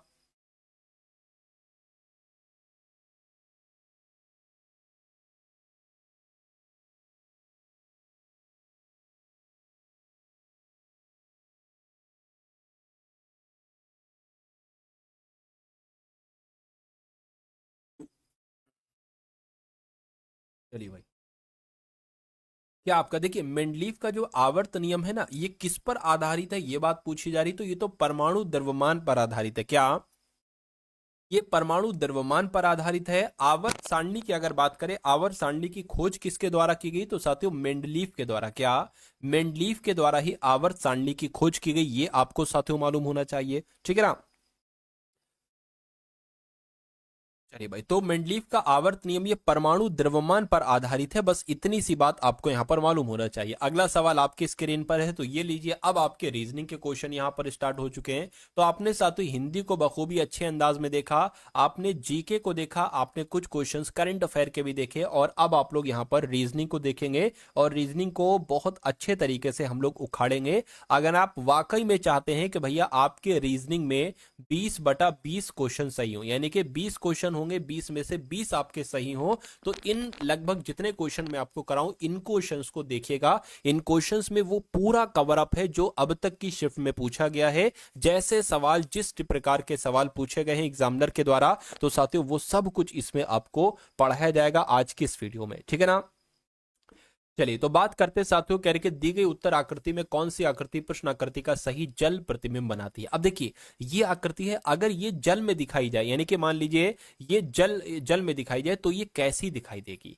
तो ये कैसी दिखाई देगी, मान लीजिए यहां पर अगर बात करें, एक सेकेंड, मान लीजिए, ठीक है ना, ये ऐसे करके है, ये ऐसे करके है, और मान लीजिए ये जो लंबा सा है ऐसे करके, ये ऐसा करके लंबा सा हमने यहां पर बना दिया है। तो ये जल में पता साथियों कैसा दिखाई देगा? मतलब ये जल में जो आकृति बनेगी वो मैं आपको यहां पर बता दे रहा हूं। जल में कुछ इस टाइप से यहां पर दिखाई देगा। ठीक है ना। जल में साथियों ये आपका कुछ इस टाइप से दिखाई देगा। तो अब अगर बात करें, देखिए इसमें तो ये यहां पर आया है, तो ये आंसर नहीं हो सकता। अगर बात करें, अब देखिए ये काला नहीं है यहां पर का, लेकिन ये काला है, तो इसलिए ये भी आंसर नहीं हो सकता। अब आंसर या तो ये होगा या तो ये होगा। अब देखिए यहां पर एक ऐसी करके लाइन दी गई, ये भैया क्यों दी गई? जब यहां पर कोई लाइन नहीं है तो ये क्यों दी गई? तो ये भी आंसर नहीं हो सकता। यहां पर कोई लाइन नहीं है, तो मैं कहूंगा कि इस सवाल का जवाब अगर आपका है ऑप्शन नंबर सी के साथ, तो बिल्कुल करेक्ट हो जाएगा। अगला सवाल आपकी स्क्रीन पर है, देखिए और बताइए। इसको थोड़ा सा बड़ा कर दूं क्या? बिल्कुल साथियों, बड़ा करना चाहिए, इसको बड़ा कर देता हूं साथियों। और अब आप लोग यहां पर बता दीजिए कि आपका सही जवाब साथियों क्या हो सकता है, बताइए। तो एक ऐसा सवाल आ रहा है कि भैया कुछ शब्द आपको दे दिए जा रहे हैं और आपसे पूछा जा रहा है कि इसको अंग्रेजी शब्दकोश के अनुसार लगाइए। तो देखिए, अब देखिए यहां पर अगर बात करते हैं साथियों, SAR यहां पर है, SAT यहां पर है, तो टी वाला पहले नहीं आएगा, आर वाला पहले आएगा। SAL यहां पर है, SAN यहां पर है, तो एल वाला पहले आएगा। SAC यहां पर है, तो सबसे पहले तो SAC आ जाएगा। ठीक है ना। और उसके बाद साथियों SAL आ जाएगा, यानी कि 3 आ जाएगा, और उसके बाद SAN आ जाएगा। ठीक है ना। तो 4 आ जाएगा, यानी कि 5 3 4 हो गया। और उसके बाद SAR पहले आएगा, SAT बाद में आएगा, तो 1 आ जाएगा, फिर 2 आ जाएगा। तो 534 12 कहां पर लिखा हुआ है? ऑप्शन नंबर बी में लिखा हुआ है। तो यही आपका बिल्कुल सही जवाब हो जाएगा। साथियों क्वेश्चंस को आप बहुत तेजी से करने की कोशिश कीजिए। ठीक है, मेरे आंसर निकालने से पहले पहले आपको आंसर बताना होता है। अब देखिए, कह रहे हैं कि साथियों QHD है, उसके बाद MNV है, उसके बाद ITV है, और उसके बाद साथियों यहां पर अगर बात करें ITN है, और EZF है, और उसके बाद AFX है। उसके बाद जो 3 लेटर आएंगे ना, उसके बारे में आपसे पूछा जा रहा है कि उसके बाद आखिर कौन से यहां पर 3 लेटर आ सकते हैं, मुझे बताइए। देखिए, अगर बात करें साथियों, Q आपका 17 पर होता है, H 8 पर होता है, D 4 पर होता है। उसी प्रकार M 13 पर होता है, N 14 पर होता है, V 22 पर होता है।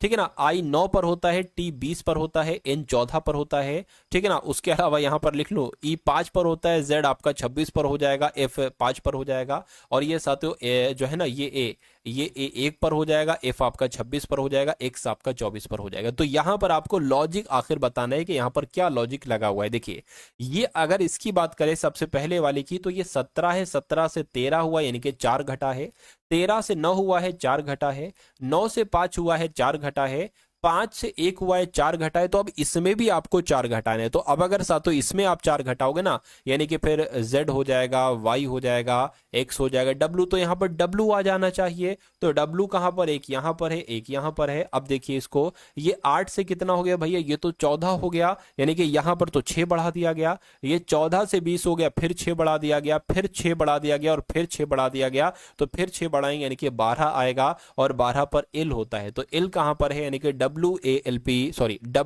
ये आपका जो होगा वो बिल्कुल करेक्ट आंसर हो जाएगा। ठीक है ना। मुझे बहुत अच्छा लग रहा है, मयंक पोरवल कह रहा है। ऐसा भाई अच्छा क्यों लग रहा है आपको, ऐसा अच्छा क्यों लग रहा है, पढ़ने में अच्छा लग रहा है तो बहुत अच्छी बात है।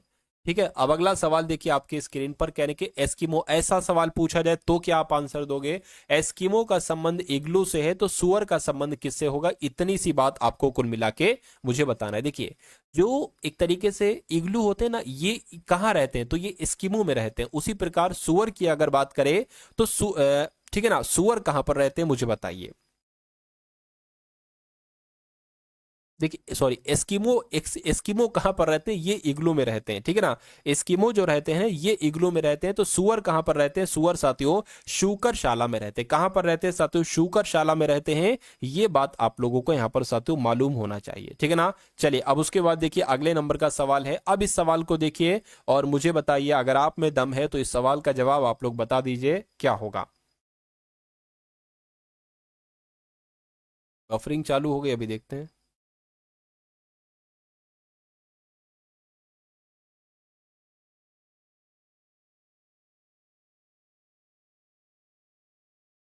दिक्कत तो कोई नहीं आ रही, अगर दिक्कत है तो आप लोग बताइए। अगर कोई दिक्कत आ रही तो मुझे बताइए, वैसे मेरे हिसाब से कोई दिक्कत यहाँ पर नहीं है। ये सवाल बहुत टॉप लेवल का है।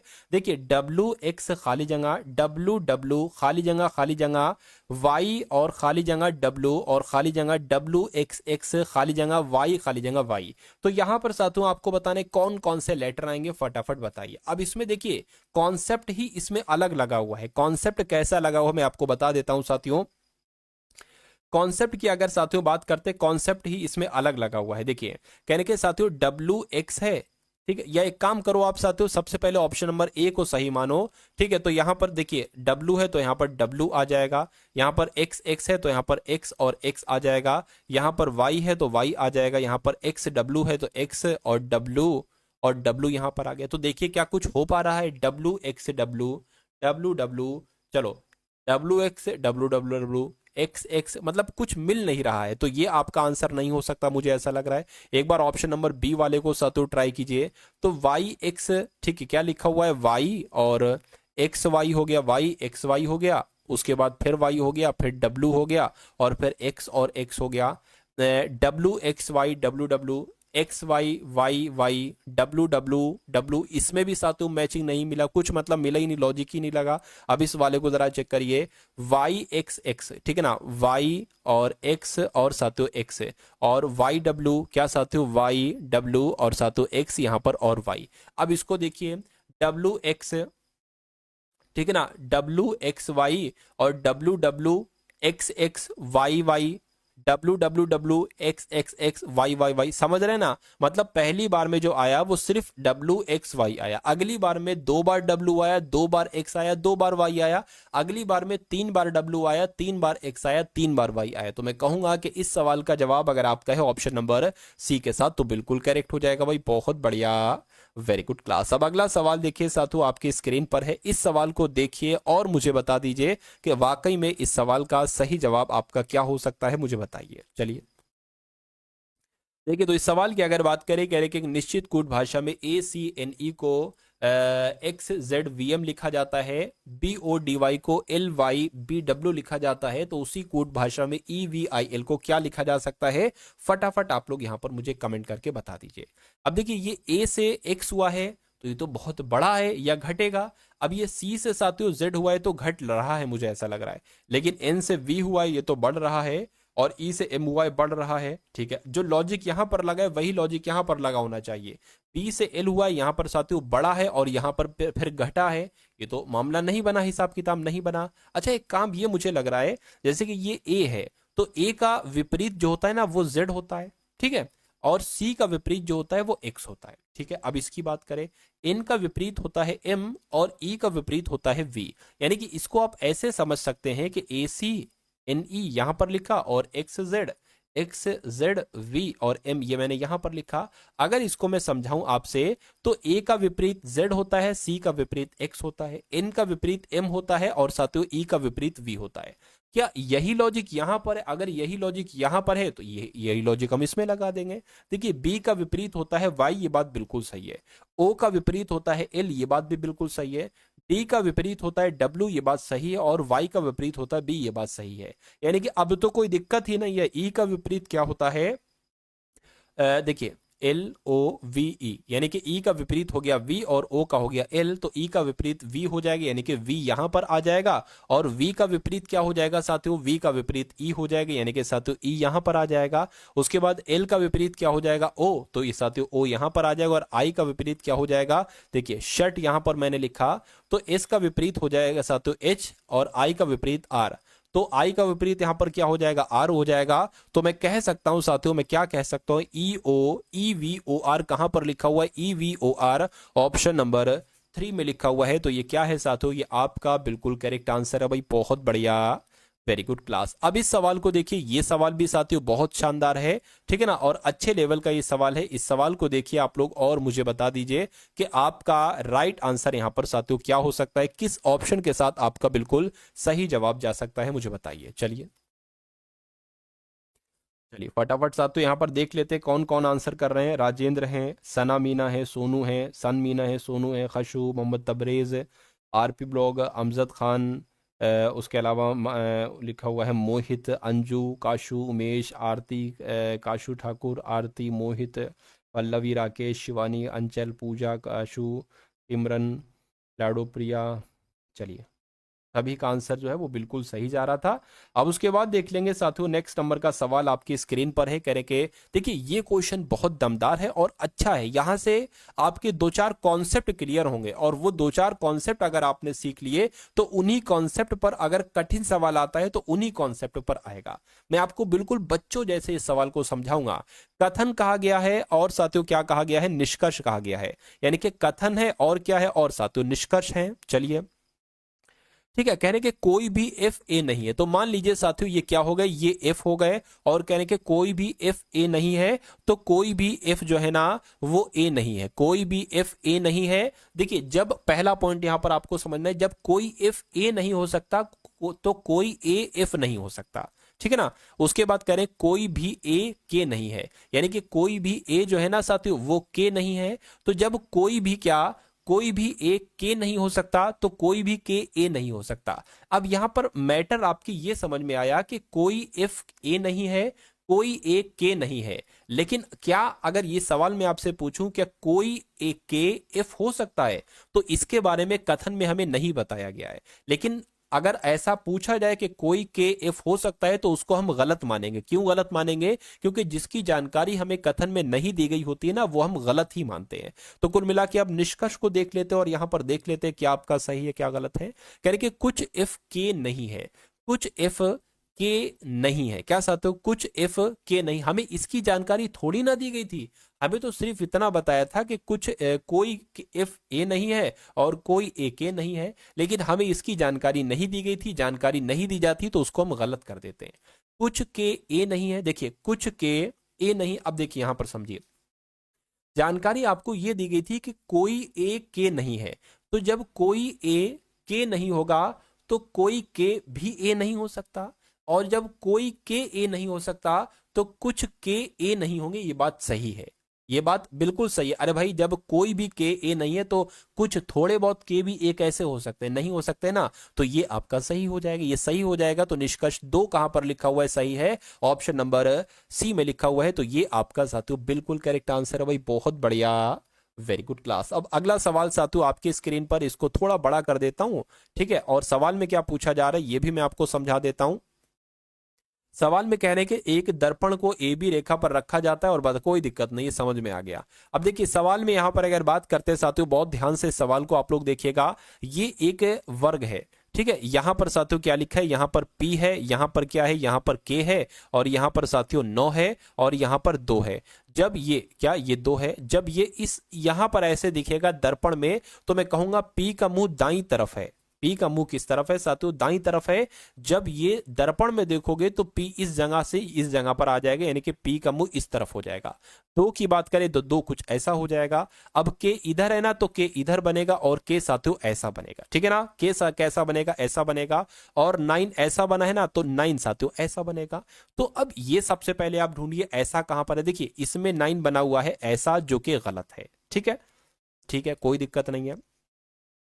उसके अलावा यहां पर अगर हम लोग बात करते हैं, अब देखिए ट्रायंगल की बात हम लोग कर लेते हैं। ट्रायंगल का अगर बात करें, ट्रायंगल का साथियों, ट्रायंगल आपको ऐसा दिख रहा है, ऐसा दिख रहा है, तो मैं ये कहूंगा कि जब ट्रायंगल आपका बनेगा ना, तो कैसा बनेगा साथियों, ट्रायंगल आपका ऐसा बनना चाहिए। जो दर्पण में आपका ट्रायंगल बनना चाहिए वो साथियों ऐसा बनना चाहिए ट्रायंगल, ठीक है ना, ऐसा करके ट्रायंगल बनना चाहिए, ठीक। तो यहां पर देखिए ये तो नहीं हो सकता, ये ऊपर की तरफ जो जा रही है, ठीक है।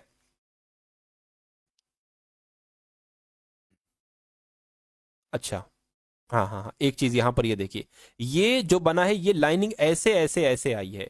तो लाइनिंग जो होना चाहिए साथियों, लाइनिंग आपकी कैसे होना चाहिए, लाइनिंग ऐसे ऐसे ऐसे होना चाहिए। तो अब देखिए बी और सी में मुझे यहां पर कंफ्यूजन लग रहा है, जरा मैचिंग करिए, क्या इसमें दिक्कत है। पी इसमें जैसी है, पी इसमें वैसी है। हाँ, के ऐसा है, इसमें के क्या बना दिया गया, बिल्कुल सीधा बना दिया गया है। मतलब भैया के जैसा इसमें बना था, डिक्टो ऐसे ही थोड़ी ना बनेगा, के तो ऐसे बनेगा, और वो के ऐसे इसमें बना है। तो आपका राइट आंसर जो होगा वो किस ऑप्शन के साथ जाएगा, वो ऑप्शन नंबर बी के साथ जाएगा। भाई बहुत बढ़िया, वेरी गुड क्लास। अगला सवाल आपकी स्क्रीन पर है, इस सवाल को देख लीजिए और फटाफट मुझे कमेंट में बता दीजिए कि इसका जवाब क्या होगा। 11 है, उसके बाद 16 है, उसके बाद साथियों 26 है, और उसके बाद 41 आ गया, और उसके बाद 61 आ गया, और फिर अगला नंबर यहां पर क्या हो सकता है। बस इतनी सी बात आपसे यहां पर पूछी जा रही है। तो अगर बात करें, बच्चा बच्चा बता देगा भैया 11 से 16 हुआ है, इसमें 5 बढ़ा दो, ठीक है। 16 से 26 हुआ है, इसमें 10 बढ़ा दो तो 26 हो जाएगा। 26 में क्या जोड़े कि 41 आ जाए। 26 में साथियों अगर आप 15 जोड़ दोगे तो 41 आ जाएगा। 41 में क्या जोड़े, तो 41 में 20 जोड़ दो तो 61 आ जाएगा। अब यहां पर क्या जुड़ेगा, तो 5, 10, 15, 20, ये तो 5 का पहाड़ है, तो 25 यहां पर आ जाएगा, यानी कि 61 और 25 कितना हो जाएगा साथियों, 86 हो जाएगा। तो क्या यहां पर 86 आएगा। अगर ऑप्शन में 86 है तो मैं कहूंगा बिल्कुल साथियों यहां पर 86 ही आ जाएगा। तो सभी की समझ में आए ना, यानी कि जितना अभी तक मैंने आपको पढ़ाया वो सारा कुछ आपकी समझ में आया। कोई दिक्कत कोई परेशानी अगर किसी को है तो वो कमेंट में मुझे बताएगा। किसी को अगर जरा सी भी कोई भी दिक्कत है तो कमेंट में मुझे बता दीजिए, क्या दिक्कत क्या परेशानी आपको लग रही है, ठीक है। खैर अब अगले नंबर का सातों सवाल हम लोग यहां पर देखेंगे। इस सवाल को देखिए, ये बहुत टॉप लेवल का क्वेश्चन है, ठीक है, और ऐसा भी सवाल आपसे पूछा जा सकता है। तो फटाफट देखकर मुझे बताइए राइट आंसर साथियों क्या हो सकता है। सवाल की अगर बात करें, आप लोग बहुत ध्यान से इस सवाल को देखिए, बहुत अच्छा कॉन्सेप्ट यहां पर है। और ऐसा अगर आपने ये सवाल समझ लिया तो इस टाइप का दुनिया का कोई सवाल आ जाए आप बहुत आराम से कर लोगे। एक सिंपल सा तरीका होता है इस सवाल को करने का, वो तरीका आपको अपनाना होता है। पहले बिल्कुल बेसिक से आपको मैं बताऊंगा, बिल्कुल बेसिक से आपको साथों यहां पर बताऊंगा। देखिए कह रहे कि गो वेंट गोन का मतलब, गो वेंट गोन का कूट भाषा में क्या लिखा गया है, DAMADOF लिखा गया है। यानी कि हो सकता हो गो का मतलब DA हो सकता हो MA हो सकता हो DOF हो, कुछ भी हो सकता है। उसी प्रकार ही हैड गोन का कोड क्या है, GADOLMA है। और ही वाज गुड को क्या लिखा गया, NGACA लिखा गया। तो आपसे पूछा जा रहा है कि HAD यानी कि हेड के लिए क्या कोड होगा। अब सबसे पहले तो आपको देखना है हेड कहां पर है। हेड यहां पर है साथियों, तो हेड यहां पर नहीं है। हेड यहां पर है, हेड यहां पर आपको मिल गया है। क्या और कहीं हेड है, हेड यहां पर भी नहीं है। यानी कि हेड का कोड जो होगा ना वो या तो GA होगा, या DOL होगा, या साथियों MA होगा, ठीक है ना। लेकिन हेड का कोड निकालने से पहले आप HE का कोड निकालिए, आप GON का कोड निकालिए।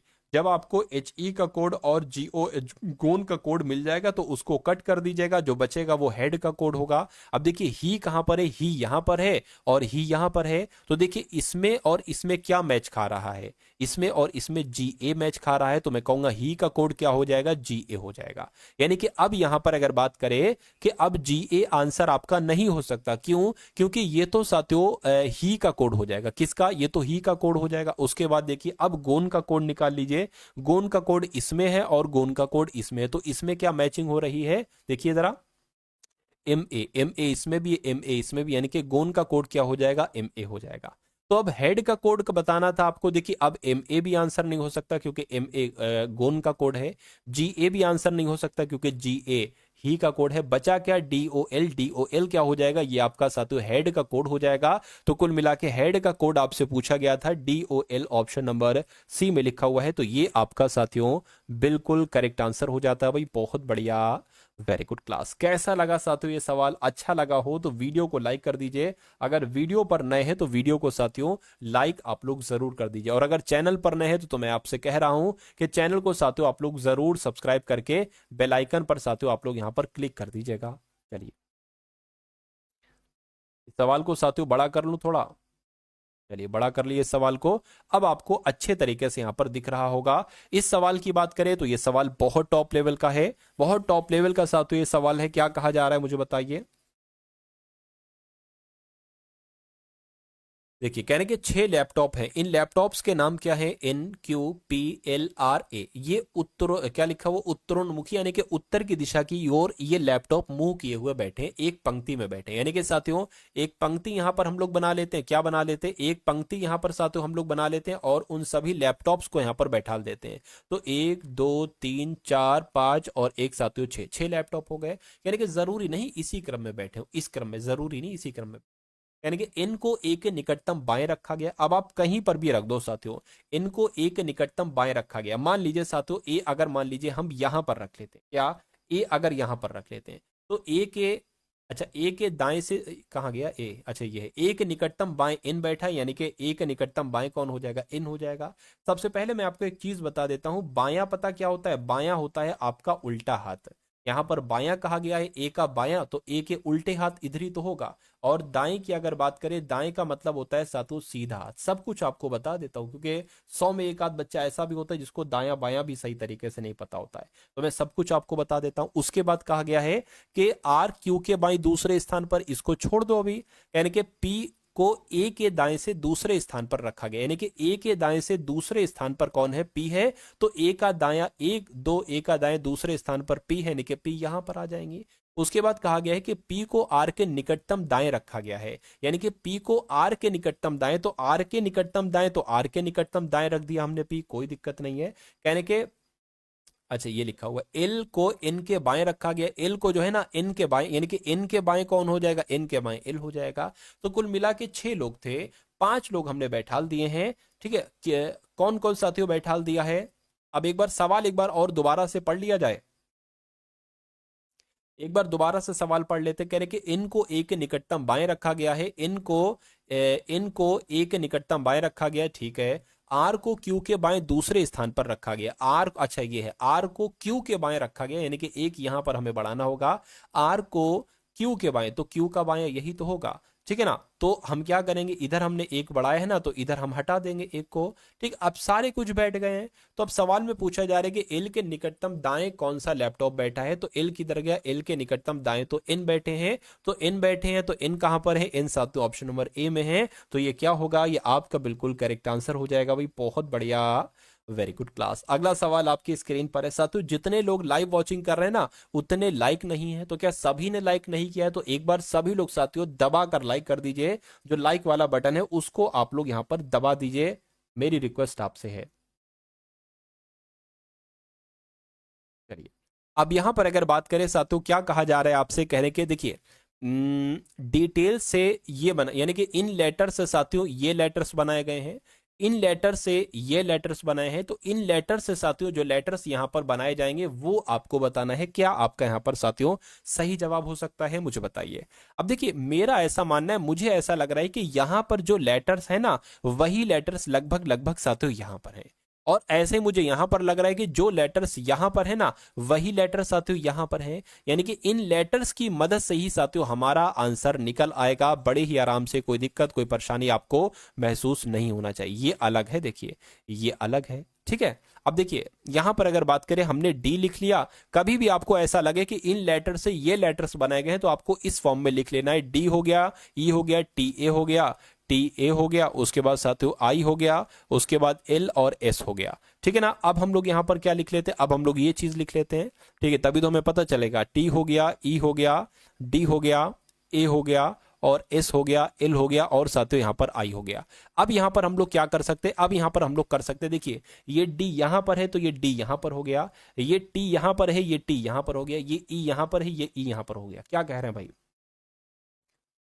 देखो अगर अभी ये सब करोगे ना तो फिर बड़ी दिक्कत पड़ेगी, क्योंकि अभी आपकी उम्र है पढ़ाई करने वाली, और अगर आप ये अपनी पढ़ाई करने वाली उम्र इन सब चीजों में बिता दोगे, ठीक है। अभी किसी का एक कमेंट आया था कि सब लोग जुगाड़ करने में लगे हुए हैं, ठीक है, मैंने वो पढ़ लिया लेकिन उस समय मैंने बोला नहीं, ठीक है। तो अगर आप अपनी अभी, क्योंकि अभी वैकेंसी है, अभी समय है, एग्जाम है, चंद दिन बाद आपका एग्जाम है, इसमें अपना समय अगर आप व्यर्थ करोगे इन सब चीजों में तो उसको नहीं निकाल पाओगे, ठीक है। अगर आपको आगे बढ़ना है, किसी ने कहा था अगर आपको आगे बढ़ना है तो इन तितलियों का साथ छोड़ना होगा, ठीक है, क्योंकि अगर आप एक तितली पाना चाहते हो अपनी लाइफ के लिए तो इन तितलियों को छोड़ना पड़ेगा, क्योंकि फिर ये अगर आपका सिलेक्शन नहीं हुआ, ना ये तितलियां मिलेगी, ना वो तितली मिलेगी, ना आपके घर वाले अपने होंगे, ना कुछ कुछ नहीं हो पाएगा, कुछ भी नहीं हो पाएगा।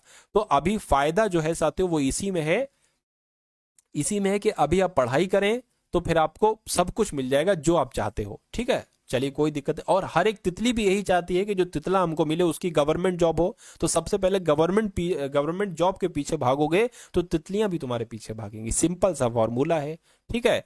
अगले नंबर का सवाल, अगले नंबर का सवाल का इसको तो साथियों सॉल्व कर लूं मैं। क्या कहा जा रहा है कहने के, अब देखिए डी यहां पर आ गया, टी यहां पर आ गया, ई यहां पर आ गया, अच्छा ए जो है ना वो यहीं पर रहा, उसी प्रकार आई यहां पर आ गया, एस यहां पर आ गया, एल यहां पर आ गया, उसी प्रकार क्या इसमें लगा हुआ है, बिल्कुल साथियों देखिए ई यहां से यहां आ गया और पी यहां से यहां आ गया, एम यहां का यहां रहा, यानी कि मैं कहूंगा एफ यहां पर हो जाएगा और आर यहां पर हो जाएगा और ओ यहां पर रहेगा। उसी प्रकार एम जो है ना वो ऐसे ही रहेगा, यू यहां पर हो जाएगा, एल यहां पर हो जाएगा, ए यहां पर हो जाएगा। अब आपको देखना है कि ये कौन से ऑप्शन में लिखा हुआ है, तो R O F M A L U, ये तो साथियों ऑप्शन नंबर ए में लिखा हुआ है, ए में लिखा हुआ है साथियों, तो यही आपका बिल्कुल करेक्ट आंसर हो जाएगा।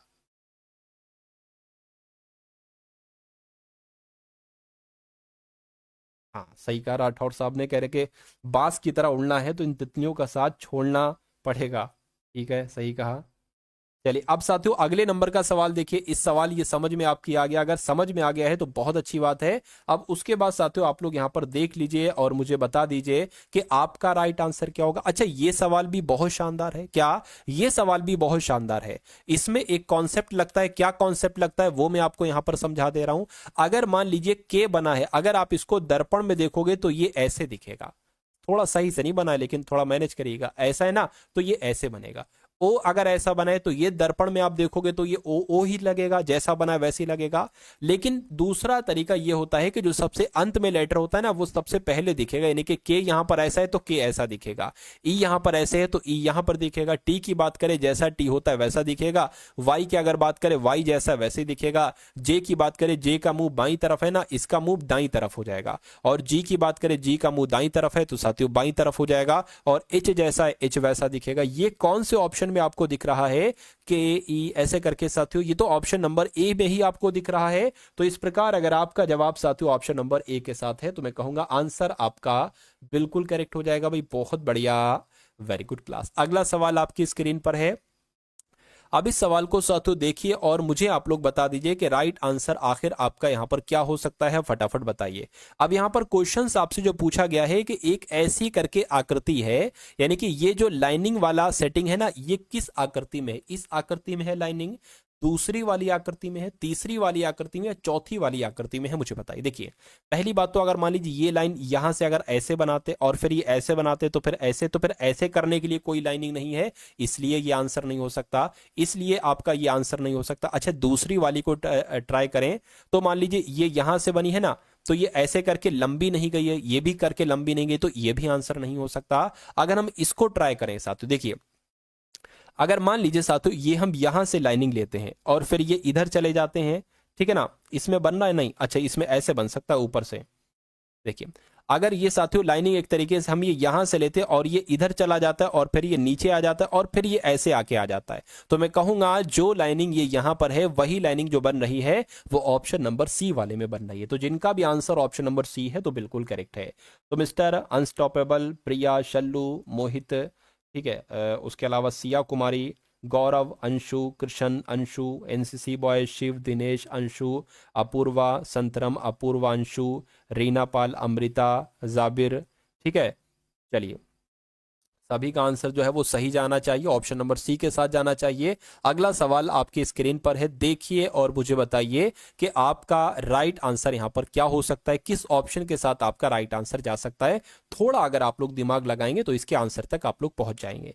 अब यहां पर कहा गया है कि निम्नलिखित समीकरण में प्रश्नवाचक चिन्ह, ये जो प्रश्नवाचक चिन्ह है ना, इसकी जगह पर क्या आएगा अगर गुणा को, ठीक है ना, क्या साथियों यहां पर अगर एक सेकेंड, यानी कि अगर बात करें साथियों गुणा को, क्या गुणा को साथियों, गुणा और माइनस को आपस में परस्पर बदल दिया जाए, ठीक है, और साथियों प्लस और साथियों भाग को आपस में बदल दिया जाए, यानी कि जहां पर प्लस दिखे तो वहां पर भाग लिख दो, जहां पर गुणा दिखे वहां पर माइनस लिख दो। चलिए नंबर जो है वो नंबर तो पहले लिख लेते हैं, 12, 4, 2 और 5 और साथियों 4। तो यहां पर अगर बात करें क्या मैटर है, देख लीजिए क्या मैटर है, यहां पर प्लस है तो प्लस की जगह पर भाग आएगा तो यहां पर भाग आ जाएगा, माइनस है माइनस की जगह पर गुणा आएगा तो गुणा आ जाएगा, गुणा है गुणा की जगह पर माइनस आएगा तो माइनस आ जाएगा, भाग है भाग की जगह पर प्लस आएगा। तो इसको कैलकुलेट करके आपको बताना है कौन सा नंबर यहां पर आएगा।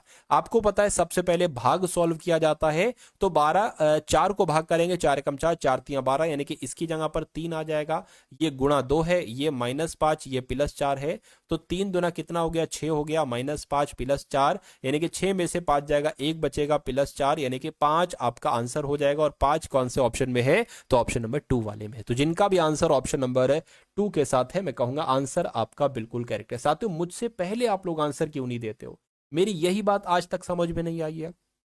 अरे भाई मैं तो आपको समझा रहा हूं ना, क्योंकि समझाने में ज्यादा टाइम लगेगा या फटाफट फटाफट फटाफट आप करोगे तो समय ज्यादा लगेगा।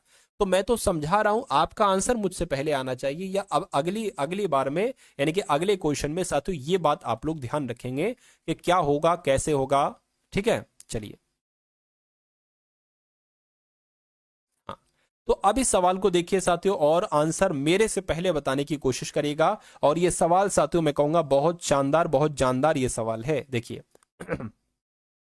कहा जा रहा और पूरा चैप्टर का निचोड़ साथियों इस एकमात्र सवाल में छुपा हुआ है। पूरे एकमात्र सवाल आपसे यहां से लेकर यहां तक है, बाकी ये तो निर्देश वगैरह दिए गए। कहने के सी भाग डी, तो सी भाग जरा देखो भाग कहां पर है, भाग साथियों यहां पर है, यानी कि यहां पर ए भाग बी का जो रिलेशन बताया गया है वो ये बताया गया है कि ए बी की बहन है। यानी कि अब हम इसको भाग का देख लेंगे, ए हम मान लेंगे सी को और बी को मान लेंगे डी, ठीक है ना, ए को मान लेंगे सी और बी को मान लेंगे डी। तो ए बी की बहन है यानी कि सी डी की बहन है, ये होना चाहिए।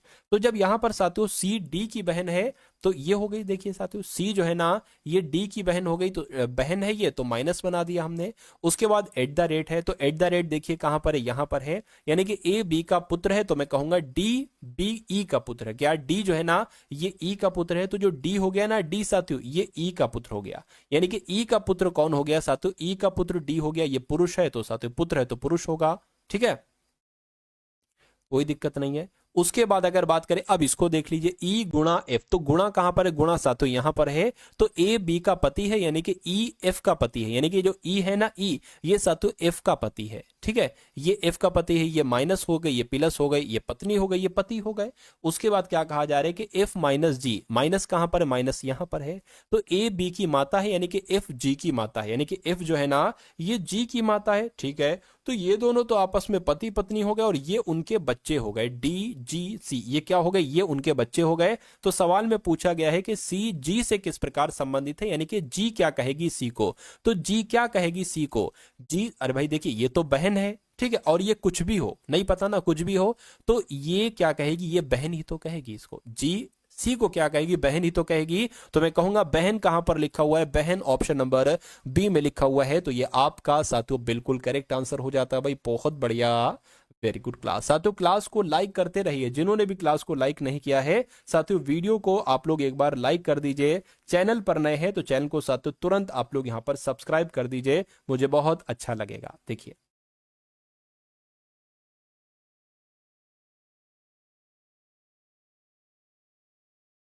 इसमें क्या है, कोई दिक्कत नहीं, मैं आपको समझा देता हूं। इसको सबसे पहले काम तो यही करना है कि थोड़ा सा इसको बड़ा कर लेना है ताकि आपको अच्छे से दिखे, क्लियरली दिखे। ठीक है, उम्मीद करता हूं आपको यहां पर अच्छा दिख रहा होगा। अब इस सवाल की अगर बात करें, कह रहे कि एक ही पासे की विभिन्न स्थितियों को दिखाया गया है जिसके 6 फलक है। कितने फलक है साथियों? 6 फलक है। ठीक है ना, और फलक यू से जेड तक अंकित है। ठीक है, कह रहे कि उस अक्षर का चयन कीजिए जो एक्स से दर्शाने वाले फलक के विपरीत है। यानी कि ये जो एक्स यहां पर बना हुआ है ना, इसके विपरीत आपको बताना है कि इसके विपरीत साथियों यहां पर क्या हो जाएगा। तो x का विपरीत क्या होगा? देखिए इतना तो कंफर्म है कि x का विपरीत y और z नहीं हो सकता, यानी कि y और z आंसर नहीं हो सकता। अब यहां पर x का विपरीत आपसे पूछा गया, यहां पर देखिए y है और z है, और यहां पर भी साथियों क्या है? y है और z है। तो y z यहां पर है, वाई जेड यहां पर है, एक्स का विपरीत पूछा गया तो एक्स का विपरीत साथियों डब्ल्यू हो जाएगा। ये एक कॉन्सेप्ट है, ये एक लॉजिक है, तो ये लॉजिक आप लोग ध्यान रखेंगे, यानी कि एक्स का विपरीत क्या हो जाएगा? डब्ल्यू हो जाएगा। ठीक है ना, तो इस कॉन्सेप्ट, इस लॉजिक को आप लोग याद रखेंगे। यहां से सवाल आपके बहुत तगड़े तगड़े बनते हैं। सर लाइक कर दिया भाई, बहुत शुक्रिया पल्लवी राजपूत। ठीक है, अगला सवाल आप लोग देखेंगे और मुझे बताएंगे आपका सही जवाब क्या होगा। कहने के प्लस को गुणा में दर्शाया गया है, यानी कि जहां पर आपको प्लस देखने को मिले गुणा लिख देना, जहां पर आपको भाग देखने को मिले वहां पर आप प्लस लिख देना। ठीक है ना, और जहां पर आपको माइनस देखने को मिले वहां पर आप भाग लिख देना, और जहां पर आपको साथियों गुणा देखने को मिले वहां पर आप माइनस रख देना। और आप इसको सॉल्व कर दीजिए, 12 6 2 10 और साथियों 5, इसको सॉल्व कर दीजिए और आंसर मुझे कमेंट में बता दीजिए। अब देखिए भाग है, भाग की जगह पर हमें प्लस लिखना है तो प्लस लिख लिया, माइनस है, माइनस की जगह पर भाग लिखना है तो हमने भाग लिख लिया, प्लस है, प्लस की जगह पर गुणा लिखना है, गुणा लिख लिया, गुणा है, गुणा की जगह पर माइनस लिखना है, माइनस लिख लिया। यानी कि इतना काम साथियों आपकी समझ में आ गया, इतनी बात आपकी समझ में आ गई। तो सबसे पहले भाग को सॉल्व किया जाता है, तो 2 3 6, यानी कि इसकी जगह पर 3 आ जाएगा, 3 गुणा 10 माइनस 5 और प्लस आपका 12 हो गया, तो 3 धाम कितना हो जाएगा? 30, यानी कि इसकी जगह पर 30 आ जाएगा। ठीक है ना, और ये चलता रहेगा, तो 12 प्लस 30, या एक काम करो 12 हो गया, 30 में से 5 जाएगा, 25 बचेगा, यानी कि 12 25 कितना हो जाएगा साथियों? 37 हो जाएगा। और 37 किस ऑप्शन में है? तो साथियों ऑप्शन नंबर यहां पर ऑप्शन नंबर सी वाले में। तो इस प्रकार जिनका आंसर यहां पर ऑप्शन नंबर बी के साथ है, तो मैं कहूंगा आंसर आपका बिल्कुल करेक्ट हो जाता है भाई, बहुत बढ़िया, वेरी गुड क्लास। चलिए, तो ये चीज साथियों आपकी समझ में आ गई है। अगर समझ में आ गई है तो बहुत अच्छी बात है। ठीक है ना, अगर समझ में आ गई है तो साथियों बहुत अच्छी बात है। अब उसके बाद देखिए नेक्स्ट नंबर का सवाल आपकी स्क्रीन पर है, इस सवाल को देख लीजिए और फटाफट मुझे कमेंट में आप लोग बता दीजिए कि आपका राइट आंसर साथियों यहां पर किस ऑप्शन के साथ जाएगा, क्या आपका सही जवाब होगा। तो अब आपके साथियों यहां पर मैथ के क्वेश्चन शुरू हो चुके हैं। कितने क्वेश्चन, कौन से क्वेश्चन? मैथ के क्वेश्चन शुरू हो चुके हैं। तो ये मैथ का साथियों बड़ा ही तगड़ा कॉन्सेप्ट है जो आपके एग्जाम में इस बार आपको देखने को मिलेगा। देखिए मैथ नॉर्मल पूछी गई है, अभी तक की अगर बात करें शिफ्ट में जो मैथ पूछी गई है ना, वो मॉडरेट पूछी गई है, बहुत हार्ड नहीं पूछी गई, बहुत सिंपल नहीं पूछी गई है। तो अभी हम लोग जो सवाल देखेंगे वो डिक्टो वैसे ही कॉन्सेप्ट देखेंगे जो आपकी शिफ्ट्स में साथियों पिछली शिफ्ट में अभी जो हुई है ना, इसमें पूछी गई है।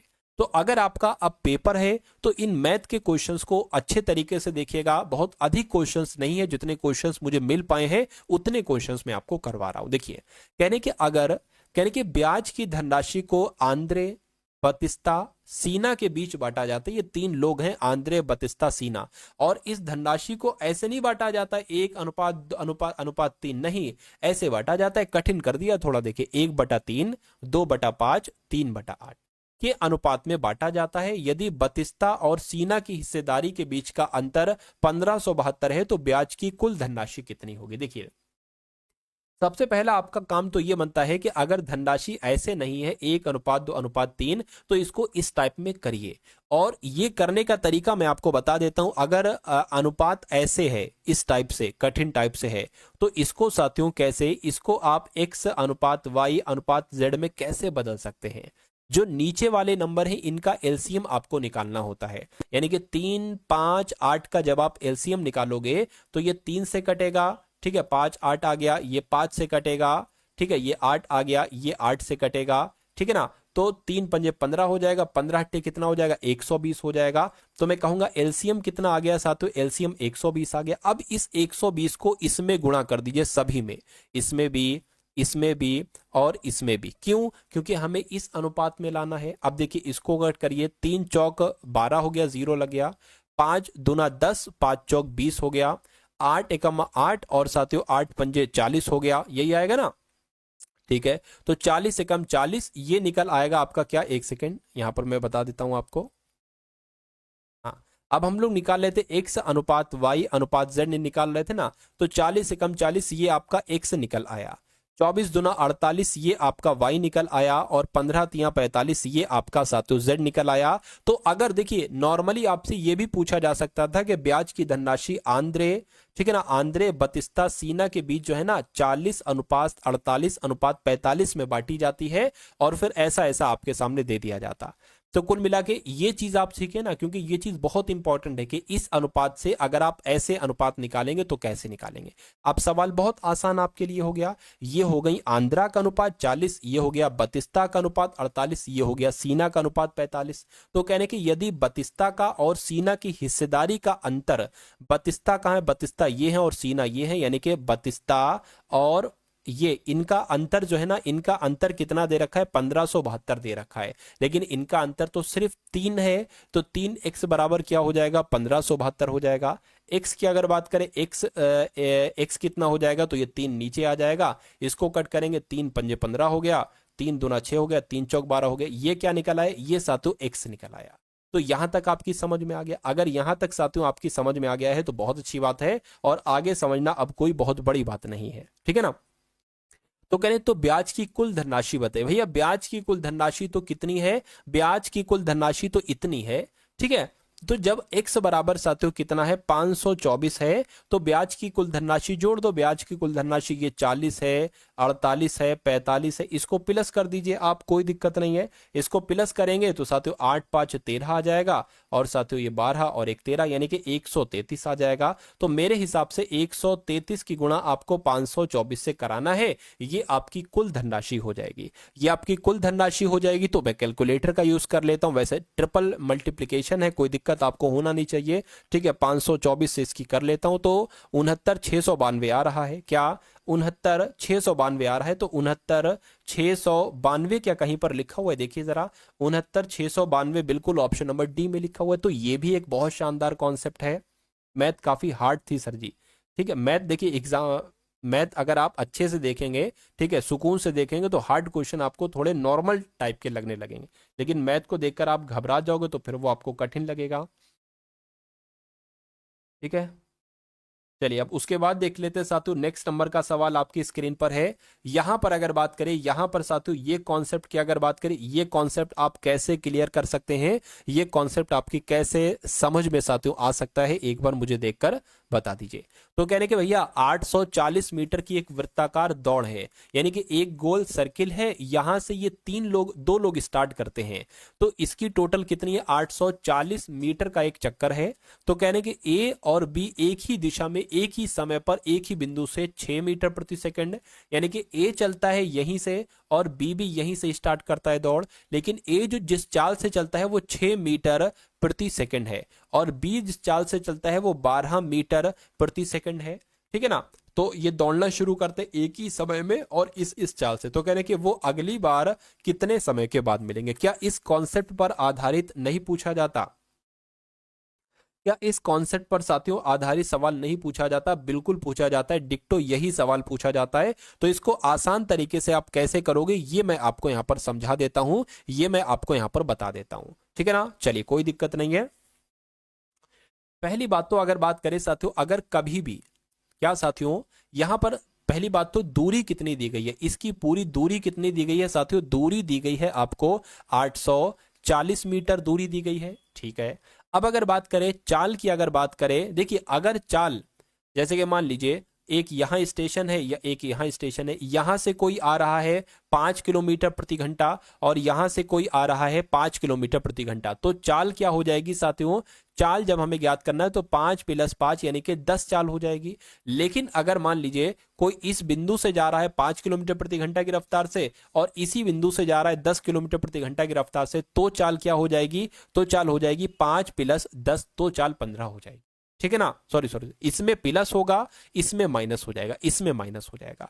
तो मैं कहूंगा ये एक ही बिंदु से चल रहे हैं तो इन दोनों की चाल क्या हो जाएगी, माइनस हो जाएगी। यानी कि 12 मीटर प्रति सेकंड में से 6 मीटर प्रति सेकंड घटाओगे तो 6 मीटर आ जाएगी। यानी कि चाल आपकी कितनी आ गई साथियों, 6 मीटर प्रति सेकंड आ गई। तो आपके पास चाल है, आपके पास दूरी है, आपसे समय पूछा गया है, तो ये तो बहुत आसान हो गया भाई, समय तो बहुत आसान निकालना हो गया। ठीक है ना, समय बराबर साथियों क्या होता है, समय बराबर आपका होता है दूरी बटे चाल। और दूरी भी आपको पता है, चाल भी आपको पता है। दूरी आपके पास 840 मीटर है, चाल आपके पास 6 है, तो इसको कट करो जरा, 6 कम 6, 6 चौक 24 और 0, यानी कि समय कितना लगेगा, मैं कहूंगा 140 सेकंड का समय लगेगा। जिनको भी ये सवाल समझ में आया है उनका माइंड बहुत मजबूत है।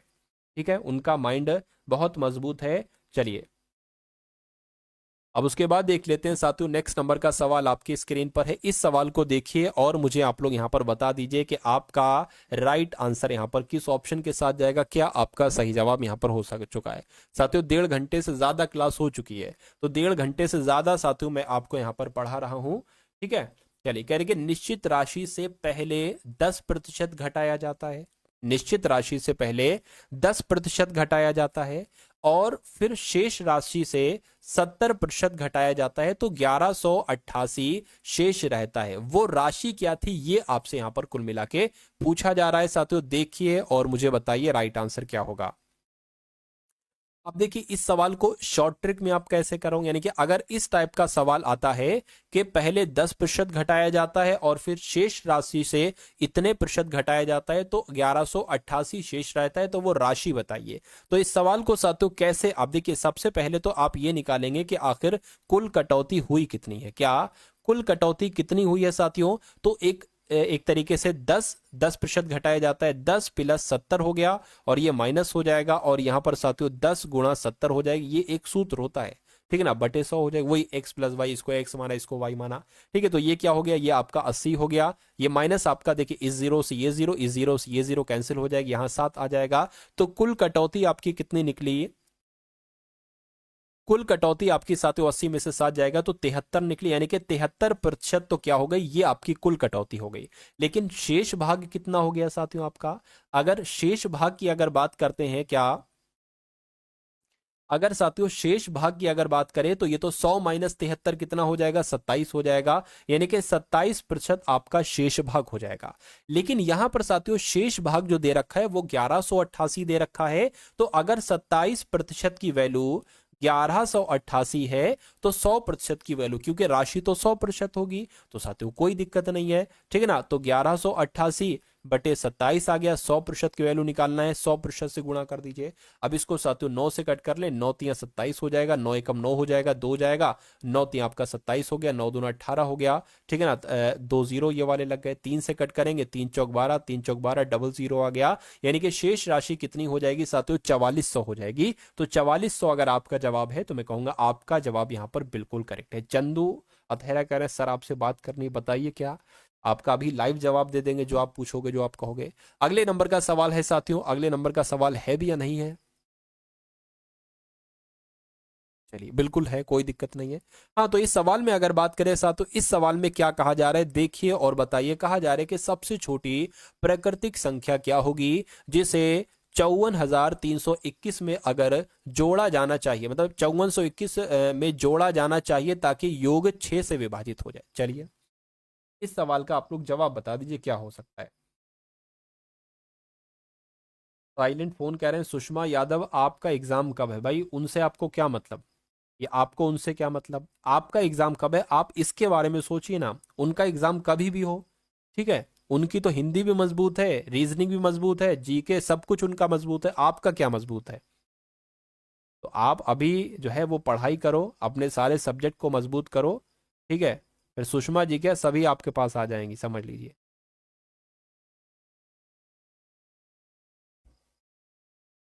चलिए खैर कोई दिक्कत नहीं है। ठीक है, आप सब हमारे बच्चे हो और आप सब हमारे दिल के चैन हो एक तरीके से। ठीक है, तो डांट दिया करे तो नाराज ना हुआ करो।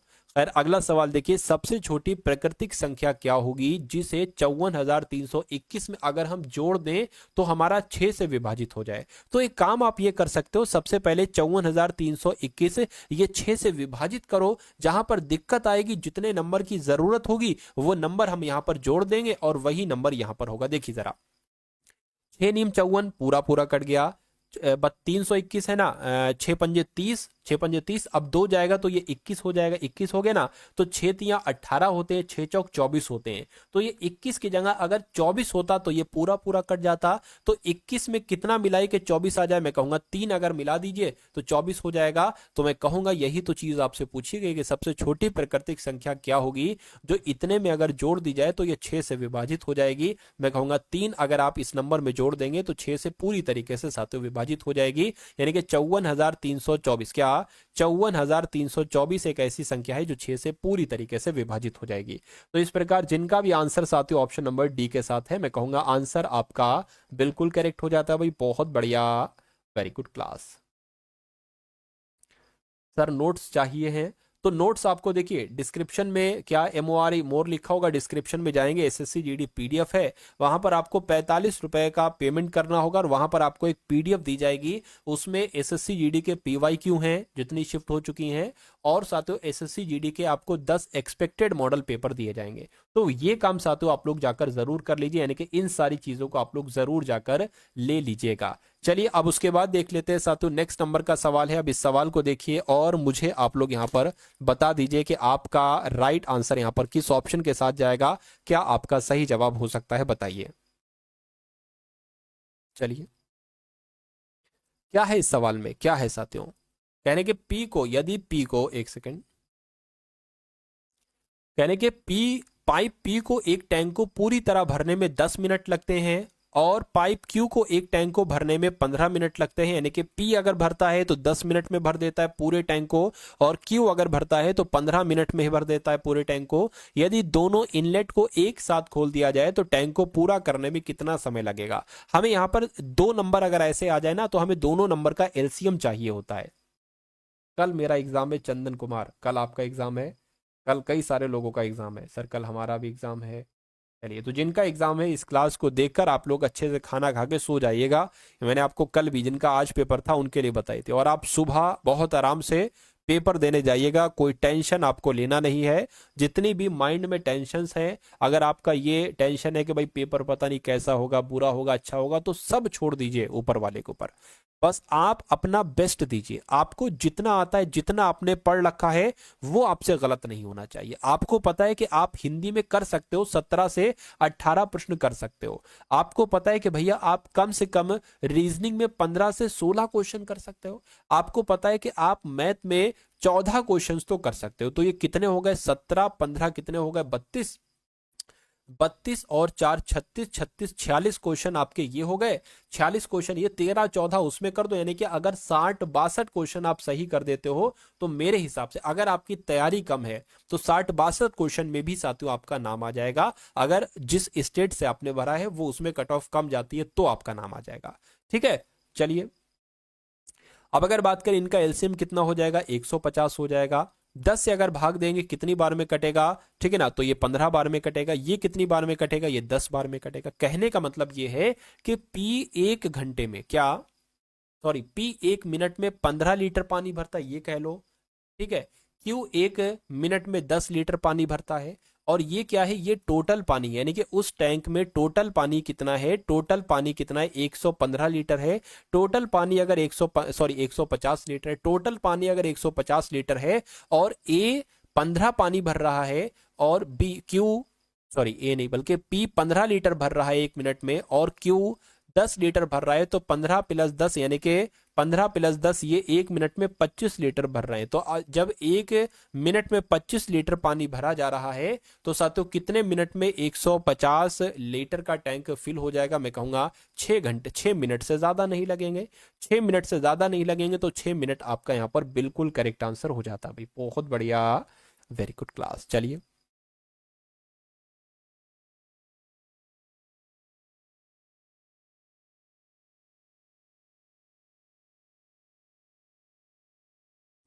तो कैसी लगी साथियों आपको ये क्लास? उम्मीद करता हूं यहाँ पर आपने बहुत अच्छे तरीके से हिंदी को देखा होगा, रीजनिंग को देखा होगा, मैथ को देखा होगा, ठीक है ना, जीके को देखा होगा, सारी चीजें साथियों यहाँ पर आप पढ़ चुके हो।